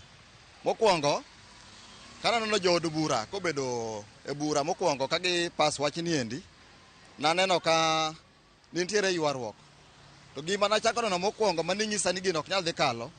Kero wuon nowacho nong'iyo gi wang'e te nodwa neno ni mbunge mane mabiro kalo finance bill ni nikech odwaro ni mon gini bro dhi okony jopiny. To wan kwang'iyo chien mar gini tok wachni to waneno ka nitie geno mopondo matut kabisa ma ng'ama ok nen ma ok ne mbele to ok nyal neno gini. Ato naneno nitie gimoro mopondo ling' midwaro notimre mondo mi japiny kik bede dongruok makare kata odage maisha maber. Omiyo gima ng'eyo ni kawuono chikni jogo dhi kale nikech kero wuon nosenyisogi ni gini nyaka gikal. To gima wuoro ni wan kaka jopiny ne wayiero wabungegi mondo tinwa e county level kata mane wayiero gie. To ka wang'o gi kawuono giringo county level gidhi Nairobi. Giwacho ni koro sani gin gitiyo ne president, koro jopiny gitimo nade? Giloko ne wenge gi giwewa. To waneno gi omiyo sani japiny bed morie kamitero mbuchi tang kinge malongo ni ng'ama yiero ni kiny lokore kodi koso kiny otini. Awinjo ka jopiny bende kone jiwo jod bura to chutho mago mane ok obedo e bura thuolo mokalo ni wang' ni gi make sure ni gibedo e bura makendo kik gichak girengi kata kik gibare mo gibedo e bura. Kopone gidhi gite ma gibedo gite, ipani nitiere lokruok manyalo bedo? Kade bende ginyalo bedo gi tiegi kabisa ma ginyon piny ni wan. Odwa kama wantiere ni ema ne jopiny oyiero wa. Kata bende ng'ato miwa pesa machal na to ok wanalok wang'wa. Ne joma noyiero manogonwa ombulu. Ok wanalok wang'wa. Ka koro sani an kaka jatich mondiki kidhi ng'ada pesa msacha ni wacho ni dhi gerna ot mane midhi gerna mar 3 million minyalo miya kata ka msacha manyalo gero ot mar 3 million no ema samoro ok rom. In iwuon kaka japiny na adier nyalo miya ot mar 3 million gi sirikal nochakre kanye kata diere mag kwere nyaka kawuono kata sirikal mosekalo nyaka sani ne usenene mano. Koro mabiro ni mato wuok kon mane to wane Kenya kama wantiere ma wantiere ok wadak Amerika kata ok wadak kanyo wan mana Kenya ka. Omiyo nyalo ko wuondo na dwoknwa ni gas gi odwok piny tigi manyo wacho no dwok piny. Gas ok nyalo biro ni dhot ko ok okele gi transport. E duka ni kama use gas no ok nyalo chope ko ok okele through transport. To transport ka koro petrol osebedo malo, diesel ni malo, ere gima dwoko ni piny kanyo joka Nyaram. Ero kamane yode ng'ato mogik kaendi nyisa nen kawuono budget ne kata finance bill ni en tielo mogik in kaka jadak e kaunti ma Mombasa kae paro mane ma in godo to ng'ur mane ma intiere godo? Kuom nyinga iluongo ni Jalwedo jatich ma Mombasa ka atiyo Kanontawa ka waloso woche waloso tije wacha gi watwang' wach mada wach kuom wach mar finance en wach makoro ogik ahinya no wach kawuono ni ema jo wabunge gi dhi kalo wach ni kaluwore kod kwan mar jo Azimio tin to kuom pachwa wan wegi wasong'e ni gini idhi kale to pod wadhi bedo gi tich matek. Koro gima dwa watemo wacho kuom jo wabunge magwa modhi kachacha gima kama ka chuny gi tem tamre to wach gin to kata gitamre to idhi ketgi kacha mondo gitim. Koro wan kaka wan jodak makare wadhi bedo gi tich matek wach kata na wach finance ni ute mano macho ni finance bor chungno utegi ute mwadake mode machulo sani otamre kolure kod finance waongo go kaka wan jo kibarua waongo pesa to kendi wacho ni wagere no ot michulo pesa koro lazimishwa kod gima kinyalare. Wan kaka jodak ma Mombasa kani onego beno warango gini matus sana wach koro so neno ka koro piny osewet matek makoro nyaka dog chien warango ni jo watero no kar gini ni ka gikale to ka giduogo to gibot monadi mane wach ma wan kod wach mar wabunge mana kakiwinjo janeno mar Ramogi TV mago mana pach jodak e kaunti ma Mombasa kaendi ka giloso i paro mar chik makawuono ndiere tielo mogik e od bura to mana kaka jogo man kadho wadhi nam chumbi kae wacho ga ni yote 9 10 ni kawuono gin e od bura warita neni to duoko dhi chalo nade kata obedo ni jok mowuoyo gi chal ni chunygi osejok kendo gineno ni gini idhi kadhi. George Aoko, Ramogi TV, Mombasa. Aya, yote 9 10 koro waduoge studio be. 10 kuma duoge studio kanya kwa Ramogi wangu ni rokamana enya George Aoko kede kaunti wa Mombasa. Ibago tuwake makare. Kendo koro kawa dhi nyime kod chenro mag choko pat jopiny. Wawede jo pat jopiny madonjo kache Facebook maro Ramogi TV kod mano mara SMS menari adek auchiela no mondo miwayod gi kwa dhi nyime kod chenro kinyi makawuono. Aya, ntiere orwaro nyokar kae. Steven osedo ka ntiere kwale angi moko bende mangi winjo kanyo kangine nogi angi duok gi ka waseduogo bang' ka ote gi. Dennis Abila wacho ni mano gima osekadhi kata tim baba odagi kodaka wacho ni kodagi yie wacho gidagi kata gi yie gino osekadhi. Erokamano. Jojo kaka wacho ni wacho wach sirkal tek ando kinyalo gocho oko mar pap. Wacho ni mano imedo mana owuondere. Erokamano kuom ote mari George. Nyar Nyakach Makapambu wacho kanyo ni jo Azimio kik kuod wiwa especially maya Kaluo ka gichako ginwayo timcha to Nyasaye okane ng'wonegi. Ero mano jayalo ose yalo gi chuth. Inyira Lazaro Kanyambok wacho kanyo ni MPs kik nuo tim mane gitimo mano mar weyo twak e od bura. Owacho ni mondo mi gichung' kanyachiel, mondo mi gichung' kod jogo manoyierogi ma bende thagore. Owacho ni jaod bura mare mano Peter Opondo Kaluma, owacho ni mano en jal mosekedo negi kendo koro ok odhi duoko gi piny kata ok odhi kwedo gi. Owacho ni biro bedo matek ne MPs ma shout ni gi vote yes. Sama koro economic hardship bende koro bro chako weche mag kech. Odhi nyime mar wuoyo kanyo Injinia Lazaro Kanyambo. To wacho ni sani alone companies kaka EPZ, wacho ni KK Security Group and several companies wacho ni osenyiso dalili mar retrench staff mano ntiere kar kanyo. Ka koro wacho ni tax go kama idhi chok gi akia. Injinia Lazaro Kanyambok mar Kariobangi Jamaguje. Erokamano ahinya kuom mote mari. Washington Masero Ramogi ma Washington Masero kawuok Nairobi ka awacho ni akia kaka Ruto dwa choko pesa kuom jo Kenya nikech kembe duto ringo kadhi manyo pinje maoko. Dhano osewito tijegi nyaka sani. Kaka sani EPZ Maruaraka nosechungo ji mang'eny sana kendo ok apar ka jogi dhi bedo Kenya ka. Wan waol gi ngima sani wadok mana e pur dala. Erokamano kuom ote mari Washington Masero. Mana achiel kuom ote mantiere kar kae. Wang'e maber ni wadhi yudo thuolo mar kale ote mamoko kantiere. To sani yena mondo mi dhi ir Steven Osedo kani Kwale. Steven Osedo ntiere pach jopiny ma Mombasa kachiel koda ka ote modonjo kar kanyo. Inyalo mana miyo wane pachi kotenore kod ote madonjo kar kae. Nitiere ywak maduong' ma bende Kevin Osedo ang' yudo thuolo mar duoko ka oduogo e studio ka. Wach mar VAT maromo atamalo 16. Steven, en ang'o minyalo wacho e wi pach jopiny ma nyaka sani wasesomo ma iwinjo momako wang'i nyalo bedo mage? Erokamano ahinya Cleophas. Jopiny osewuoyo kendo gimedo wuoyo, to mana kaka nasewacho gini odhi hinyo ji e yo mopogore opogore. Kaka ing'eyo nitiere ja neno wa moro wacho ni nitie kembe mang'eny ahinya mosechako weche mag retrenchment. Gigolo ji tije ama gichungo ji tije kendo giwuok koro Kenya ka gidhi e pinje maoko. To mano ng'e ni ka gimotimore to in kaka sirikal onego bed ni achiedh nade, ibedo achiedh nade maduong' kabisa nikech seche ma koro jok mane target ni dwa medo ne gidwa choko usuru irgi ka koro onge inwengo malong'o magidwa magin godo. Koro yudo kata ka pesa mane dwa ginene mane dwa choko bilion 211 mane giwacho ni amendments gidhi kelo kata trilion 2.5 magidwa choko iko omenda mar 23-24 ni ok dhi chopo kare nikech yudo ka koro ji onge tich. Idwa choko kuom ji pesa mane to gionge tich ji kech nego. To mar ariyo kendo campus nitiere report moro manogol apani en week mokalo chani iking'iyo higa mokalo mar 22-23 mwatieko kuom bang' ndalo matin kuwuok kawuono, yudo ka kembe madongo maromo makalo 100 nowuok Kenya ka koro dhi e pinje maoko. Kendo ichako iwacho ni higa ni kendo madhi romo maingo 100 kendo dhi chako wuok. To nego bed ni wapenjore kaka jo Kenya ni to ang'o miyo kembe wuok e Kenya ka dhi koro chako tijegi e pinje moko kaka majirandwa kaka Ethiopia gidhi kuonde mamoko. Nego bed ni wang'iyo kaka sirikal bero weche mag ohala e Kenya. To mokwongo kabisa ma hinyo kembe ahinya en weche mag electricity, en weche mag stima.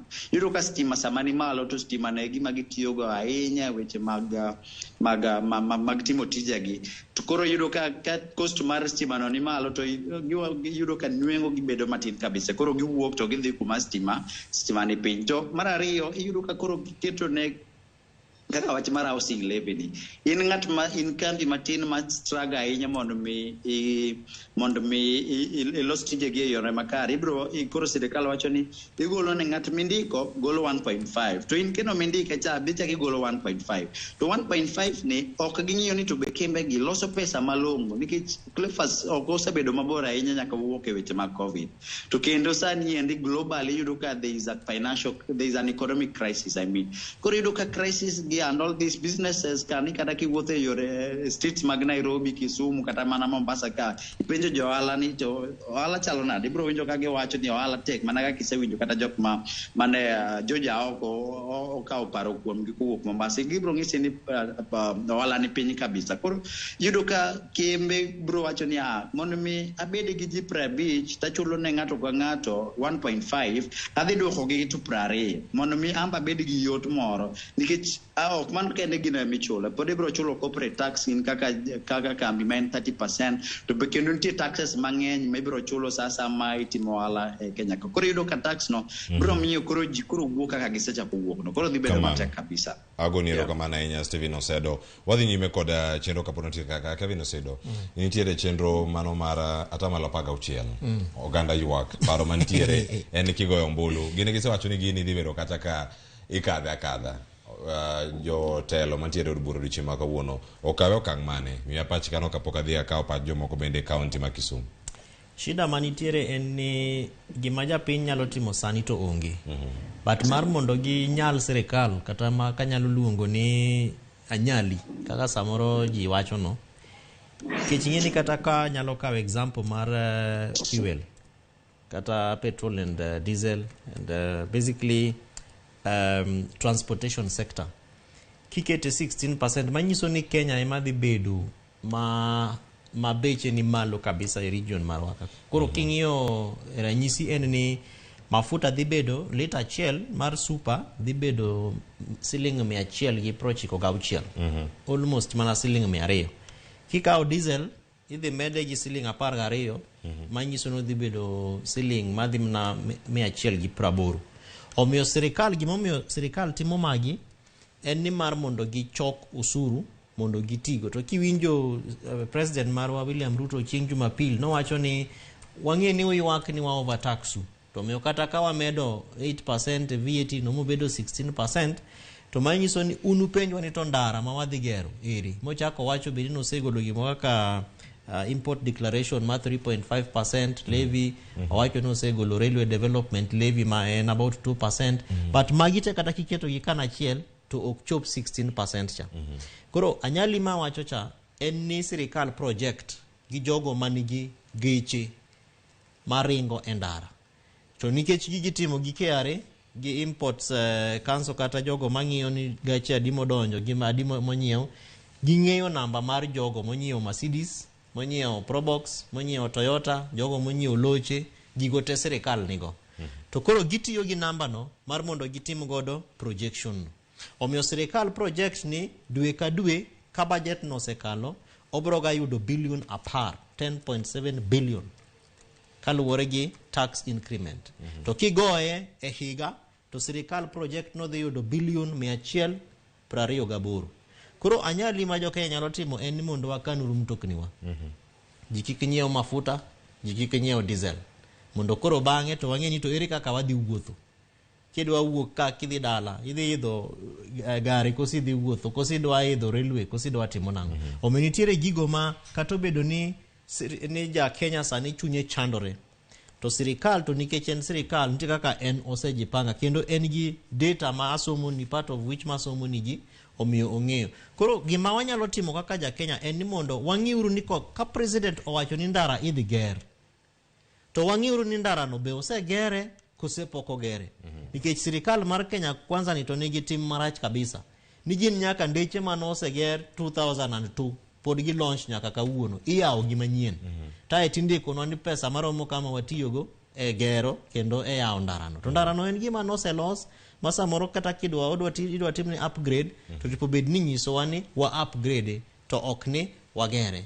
Gima ja Kenya nyalo timo en ni mondo waikre uru mondo waket tisri sirikal accountability mar pesa mag taxes makuri nyiso wagi. Erokamano ahinya kendo iwacho ni mano e gima oro ma oganda penjore ni aya oseng'ada osara tiende nang'o ka wantiere karka dongruok mage maneno kantiere karka chintiere gwenge manya Masaria ipenjori kanyo ni apaya mantiere bath police station kanyo osegere koso oyo. Iwacho ni olalo magolo nam yo nam thoe jogo mantiere Kisumu East Koloa bose lose yo makare en ting mar county sirikal mamalo usuru mari ming'adi bende neno ka utiyo yo moro makare keti mana kar Kenya kora Mogejwang'. Awacho ni wago ng'wech kendo wadhi e county ma Kisumu atudra kod Millicent Adhiambo machiegni kendo e chenro mar mbaka oromo kae kagoro anono pat jopiny kotenore kod paro mar chik mar omenda kata the finance bill 2023 ni odiochieng' ma kawuono entiere kacha dhi some tielo mar adek. Tiende en ang'o ne japiny kanyo, gidwaro ng'eyo ang'o kaachiel koda ka dwaro magi mathoth ahinya kotenore kod gigo madiger nokal paro mage kuom giduto magintiere kanyo moyo 20 magi maponono gidwa ni mondo mi orang gi jod bura odiochieng' ma kawuono to gigo ombulu e wige yo machalo nade ka igoyo ombulu e wi paro ka paro. Millicent. Kamana Cleophas achiel kachiel kwa wuok e kar chung geche ba Kisumu ma bende an gi jopiny kae ne bodo no miwa pachi kotenore kod paro mar chik omenda mong'ere kaka the finance bill 2023-2024 ma bende odiochieng' ma kiny od bura duto mag od bura mamalo biro go omburu mar kalo paro mar chik no endi. Jopiny bende wadwa ni onyiswa ni to gin gik mage magidwa ni jod bura okal to mago mage manie paro mar chik omenda no ero ma bende gidwa ni ogol oko ka ging'iyo ni mago manie iye kanyo nyalo kelo ne oganda jo Kenya inyruok kata dak matek e wang piny kaende machiegni mondo mi gimiwa pach gachiel kachiel kendo kod thor wach ma wan go. An kod ibo chako kinyiso nto e paro mar chik omenda ma bende gik manie iye manoket kod jatend piny William Ruto nyocha usewinjo kendo nyocha oseyangi odiochieng' ma kiny ogen ni jod bura mamalo biro go kono kendo gigo ombulu eneno ni gipuodho paro makamano to moko bende maricho ma jopiny ok ne mor godo bende gigolo. Inyalo wacho ang'o to in kaka in iparo ni ang'o ma ka gigolo to biro konyo japiny to ang'o ma ka giweyo bende biro miyo Kenya dhi nyime kaka owinjore? Nyinga iluongo ni Philip Oduor mae jatimo ohala mantie chuny bus park kae Kisumu. Gima nyalo wacho ni kuom chik omenda makoro biro manyien midendo ni financial bill aparo ni chikegi kama nyalo sirogi e onge kata matin nikech mokwongo pach japiny ma en ng'ama ngimane ni piny kaka joma nitie kagi noko kawo pachgi. Mar ariyo aparo ni serikal madhi nyime ni paro mnusiko godo ni ok miwa yot ahinya nikech kata kwa ng'iyo serikal mancho kalo cha nwayudo ka samoro ne japiny dhi maber e weche mang'eny sama wuoye ni ngima tek kech yudo ka japiny mayuto mare ni piny ok nyal mulo gimiluongo ni kata skari kata mogo kata mana seche moko weche kata mag dhi skul tije bende ji onge godo. Koro gima nwawacho maber en niya kapo ni gikelo weche mag financial bill ni to ging'i ngima mar japiny mondi to japiny ma ngima ne piny ni onyalo dak nadi ka seche moko yuto mare ok yiene mondo mi omul kata gima nyalo chamo kadhi iye. Mar ariyo jok matimo ohala king'iyo sani kata ohala ma sani ji timo kae iyudo ka chon kaka ne ji wero wabedo gi pek kech iyudo ka bei mani wero go chon bei medre nikech ng'ama kelo mwandu wacho ni nitie osuru moko ma samoro kuonde ma giaye ok ging'e maber to wapara ni jod bura man wayiero sasa jod bura kata mara Kisumu Central kae waparo ni mondo mi achiel kuom wechegi kech wan joma nogo kura wan mabe nochikwa gik mabeyo bang' ka loch osebeti. Waparo ni mondo mi jod bura mara agombo ni mondo mi anene ka parliament kacha kapo ni gima kama dhi mbele uwuo gi chir kendo represent akotegno kong'e maber ni an ng'ama nitie piny ka ngima madhi mbele ni ok anyal dhi go mbele kapo ni onge lokruoge motime. Koro sana gima nyalo miyo japiny yud yuto matin to nyalo yudo godo gima chamo mano mondo miga mstari mambele aye to weche moko machielo manyalo bedo ni samoro joma nyalo go ntiere level mamalo serikal omed gik moko manengo gi samoro joma mulo gin jok man go to ng'ama ne piny kae ma yuto mare ni piny ka to mi tich mayot. Erokamano. Machiegni kacha ichako gi nyingi. An ge nyinga giluongo ni Consolata Nyango Ambita to ma Ambita ni an johan rech agolo rech mbita kakelo Kisumu nyaka Kakamega to kochakre nyaka nyo sirkandwa ni donji wan matek masani kata mna chiemo kigoni kata mna ng'ato karibu ni mondo bi onyiew kata mna rech no onyisi ni oonge namna kaka dang' odhi ocham oonge pesa madang' onyiew go kata mna rech ni kata sukari thoth ji sani owe sukari omiyo ngima ma koridwa nwa kalie ni ana chunya odage kendo odage wakwayo jotelo manwagoni gi kura mondo ging'iye ngimawa nikech sani ngima tek makata mana sani jok maonge gogi jogo siko ji nindo kech maonge kaka ji chiem.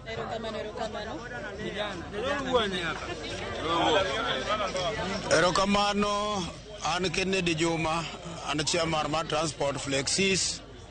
I don't know where sector mar transport. Where what finance bill? What mar finance bill? Makoro nyo keti makoro idho malo sane ne inyo wa kaka wan joma ni sector mar transport. Endalo mane jowadwa gi timo campaign ne wawinjo ka president manoka loch wacho ne bottom up. Kata kamano sama koro wan yitiere ne bottom up koro lokore tiere ni kare no wacho ni gik man piny itero malo mane tie bottom up. Kwayo jotendwa kaka jod bura mane watero mondo misane financial bill magidwa dhi kalo sani ni ging'ie weche mag mafuta. Wan kaka jo transport wainyore kabisa nikech mafuta medore okinyi godhiambo, jawuoth bende onge pesa ok nyal medore. Sani geche mang'eny ochung' to gari oting'o ji mang'eny mapidho. Koro kaka jalo manie sekta mar wuoth kata mar nyamburko inyalo wacho ang'o e wach paro mar chiko omenda midhi kal kiny kod jod bura? Gima ng'eyo manyalo wacho ne jod bura kata ka gidwa ne gi chunygi neno ne gikale chik to weche mag fuel gineka gima gidwoke piny nikech fuel e gimoro amora. Ka fuel ni malo to ngima bende ni malo. Koro fuel kanyo ging'e mondo gidwok piny. Ka fuel odok piny to ngima mar raia dhi bedo maber. To bende finance bill no be ni winjo ni e sekta mar nyamburko kata mar transport nitiere osuru mochuog e wiye kanyo mar 15%. Inyalo wacho ang'o? Odhi hinyo koso dhi kelo ber e sekta mar osuru momed no dhi hinyowa kabisa. Kendo dhi chopo kama koro kata matokni ok dhi ringo, ji nyoka olonde mag mitoka mapok ochulo jaindi. Pesa onge nyaka joma tiye matoka onge kod pesa. Wan nyaka manambni me stage ji nikech ji odenyo nikech ka wagi pesa ke kwa dhi ng'iewo alot, wadhi ng'iewo omena, wadhi ng'iewo gimoro amora. Gombo ni jod bura otim ang'o? Jod bura kik kal, to ka jaod bura mokalo nikech ong'iewe gi pesa, mano nyiso ni nodhi dwaro iye, ok nodhi dwaro i jopiny. Erokamano ahinya. Machiegni. Erokamano ahinya. Erokamano ahinya. An Pastor Jennifer. An ja ohala ma bus park kae. Wach paro manyalo golo wach financial bill masani ni en ni jotelo oketo maino kuom ngimagi giwegi. Jotelo oketo maino kuom igi giwegi nikech kata kisomo financial bill masani ni onge kama konyo ja Kenya mapiny. Gina weche makonyo joma ni malo. Kata kiwinjo ni dwa ger udi to mana ne sirikal. Koro ja ohala mapiny kaka wan kata mama mboga kata asla mane giwacho ni gidhi konyo ok wane ka yudo konyruok kata chiel. Mae momiyo ana nyalo penjo niya, ka koro sani ema piny chal kama kata piny tek kodwa kama, to kare ka bil ni okalo to wadhi bedo matek machal nade? E wakwayo sirikal ne gikwong ging'iye jo Kenya mapiny kapok ging'iyore giwegi. Mane kwayona. Adwa wuoyo wach pikipiki jambo. An jadolo wuod Mbata. Aja Karachuonyo. Number 1, adwaro na wuo kawacho ni a financial bill ma wajumbe dhi kadho kawuono. Number 1 midhi kadhi kiny. Number 1 dawachi ni ohinyowa kaka joma ni piny nikech an kaka johala maloke iye ka matimo ane sekta mar hawking. To sani dukni ma wawere oselor nikech kaka jogi nyalo omo mwandu ma gikelwa mondo wayudi inwang'o ni onge. Sani kidhi mondo mi wer to ja wholesale koni ni pesa onge madegi omgo mwandu. Koro wan bende nyita wageno ni wadhi wakawo mwandu kuomgi to wachulo pesa to wabiro wauso to wanwang'o kamano hinyo. Number 2, a financial bill inwang'o malong'o ni in owuon sami dhi were wholesale nitie osuru ming'adi.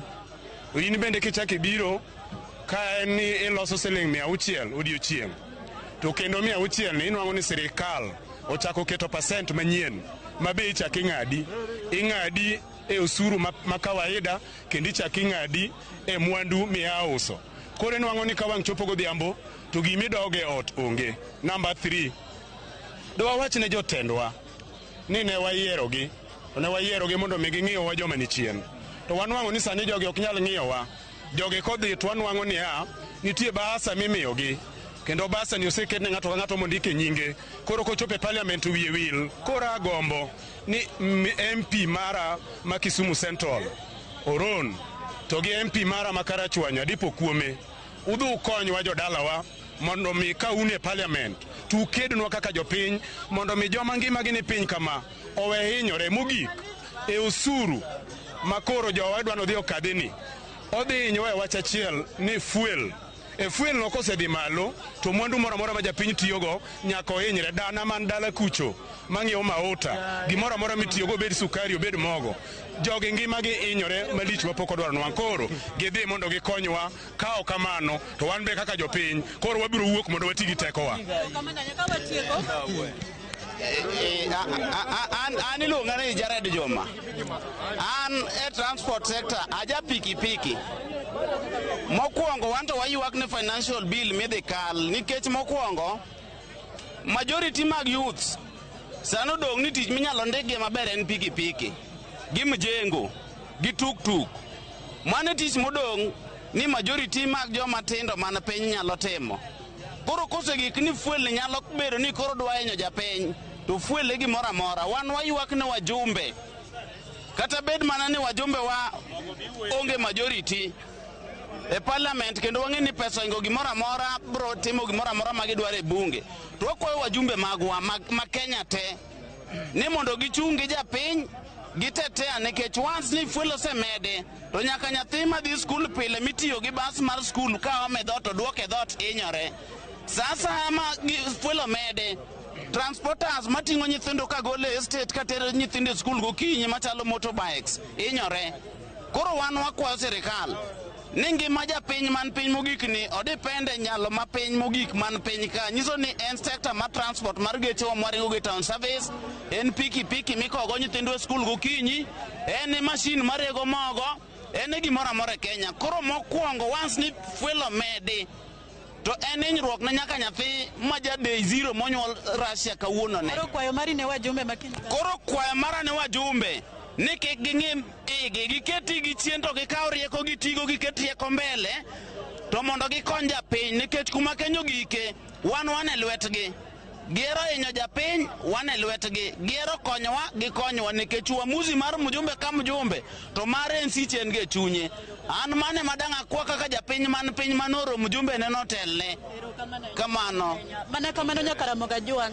Sa chuok taneno ko ganda ni kod paro mopogore opogore kendo maendi en thoro wach madegi gombo e golo pachgi kokalo kuom jogo mopogore opogore kendo kwan mamalo ne gombo wuoyo. Kata kamano nikech sa chuok Cleophas ang' naduok ni e studio mondo idhi nyime to bang'e wabro wuoyo kod jogi mondo gimed miyo wa pachgi e wi gino mabende giparo e wi paro mar chik omenda ma kinjo od bura mamalo ogen ni bro kalo gigo magigeno winjo mondo mi jogo goloko e paro no endi mar chik omenda kata gigo magigombo ni ong'i matut ahinya kata okete maino. Ka kamano Cleophas taduoko ni e studio mondo idhi nyime kod thoro wach ma wan gan kuomi. Agoni erokamano nya Millicent Adhiambo twake yo makare kendi choko pach jopiny e yo moro maber ahinya. Jogo mogolo pachgi puochgi pak med manyogi odiochieng' ma kawuono wanyalo tiyo kod pachgi bende weche manyien mag migago kagi kata kod mano bende mar ang'ich welo. Odiochieng' ma kawuono ka en chieng' tich ariyo wadhi bedo kacha kod duol gimano bende mar oimore. Erokamano Millicent Adhiambo kewuok e kaunti ma Kisumu. Nyakwara mogi jogo machopo e okang' mogik ma bende koro watieko godo odiochieng' ma kawuono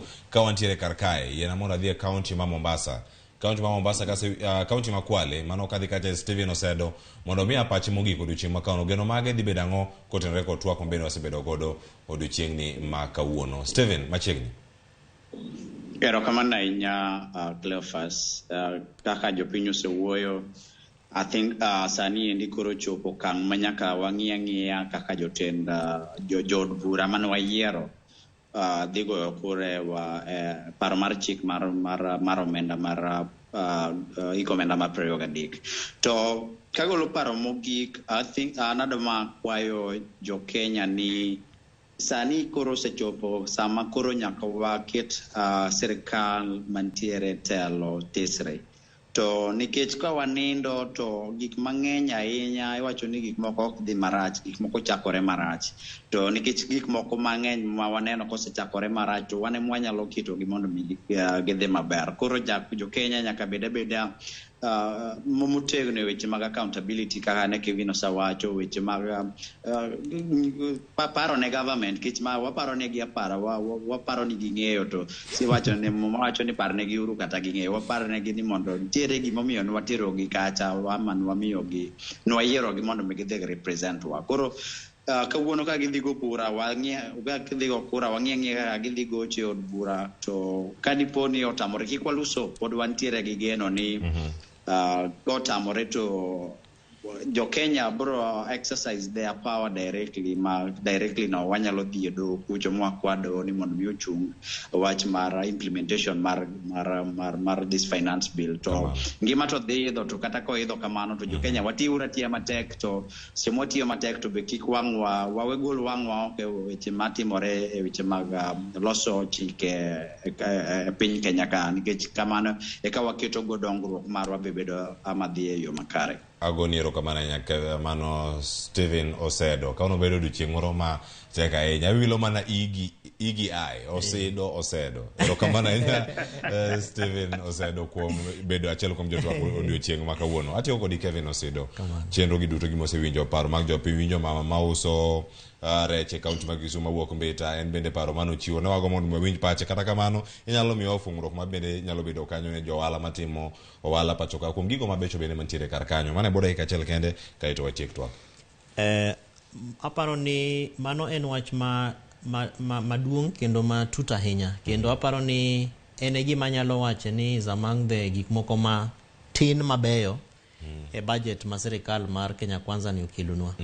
To nikech king'iyo weche ma wacho mag analysis mag contributors sirikal ong'eyo ni rech ma igolo Kampala kae kata ma China ng'ano gini makelo gi kata ma Japan kunega koro sirikal kaluwore gi kech ng'e ni koko be wasego mang'eny ahinya e gigo ma jok ma Western Kenya particularly jogo ma welongi ni nyikwa Ramogi ere ber ma wanyalo yudo e sirikal koro gik moko ariyo mokwongo ng'e ni rech aga kata fishing materials wuok ga Lake Victoria kata nyaka Missouri kuma ae kucha tikelo gi Thika ka industry malong'o ma sirikal dwa motivate godo jo nyikwa Ramogi onge kata bedo ni tax to gigo dhi bedo zero rated manyiso ni importation mar tax kata rech ma oko tax ne dhi bedo malo but gima wapenyore ni en ni do we have the capacity mar marketing kata bedo ni koro osuru mar rech ma oko dhi bedo mamalo ka to market mar capacity ma wuok Lake Victoria kata ma wanyalo chiwo chichwa bende nitiere consumption no be sirikal ong'eyo ni nitiere consumption malong'o kose wabroga kelo rech aeto rech kethore emomiyo kleo namba 2 sirikal jobunge wano pitisha mbunge wa mora achiel luongo ni Martin Ogindo former MP Marangwe sani koro nitiere gimoro mano authority manyien manene mano olos gi sirikal mar Jubilee Fish Marketing Authority manyiso ni koro en dware ni mondo konywa mondo wa expand market to en gima ok dhi timre sani nikech nitiere chike manyaka lok chike manyaka los mag blue economy omiyo aparo ni en gima ber ni tax dhi malo kuom fish rech ma mikelo Kenya ka mar mondo wayud godo thuolo mar mondo wayud godo markets wa aparo ni nitiere a lot of work tich mang'eny ma pod sirikal nyaka ti mar mondo build capacity otimnwa training to mano be pod en tij jo county kech ng'iyo kaka counties koro motivate fish farmers mondo giket ponds yani ponds ilongo na gi dholuo kuma ilose rech e tok gweng' kacha e tok ot kacha omiyo nitiere conversations mang'eny ma bende pod wanyalo bedo godo e sector mar blue economy.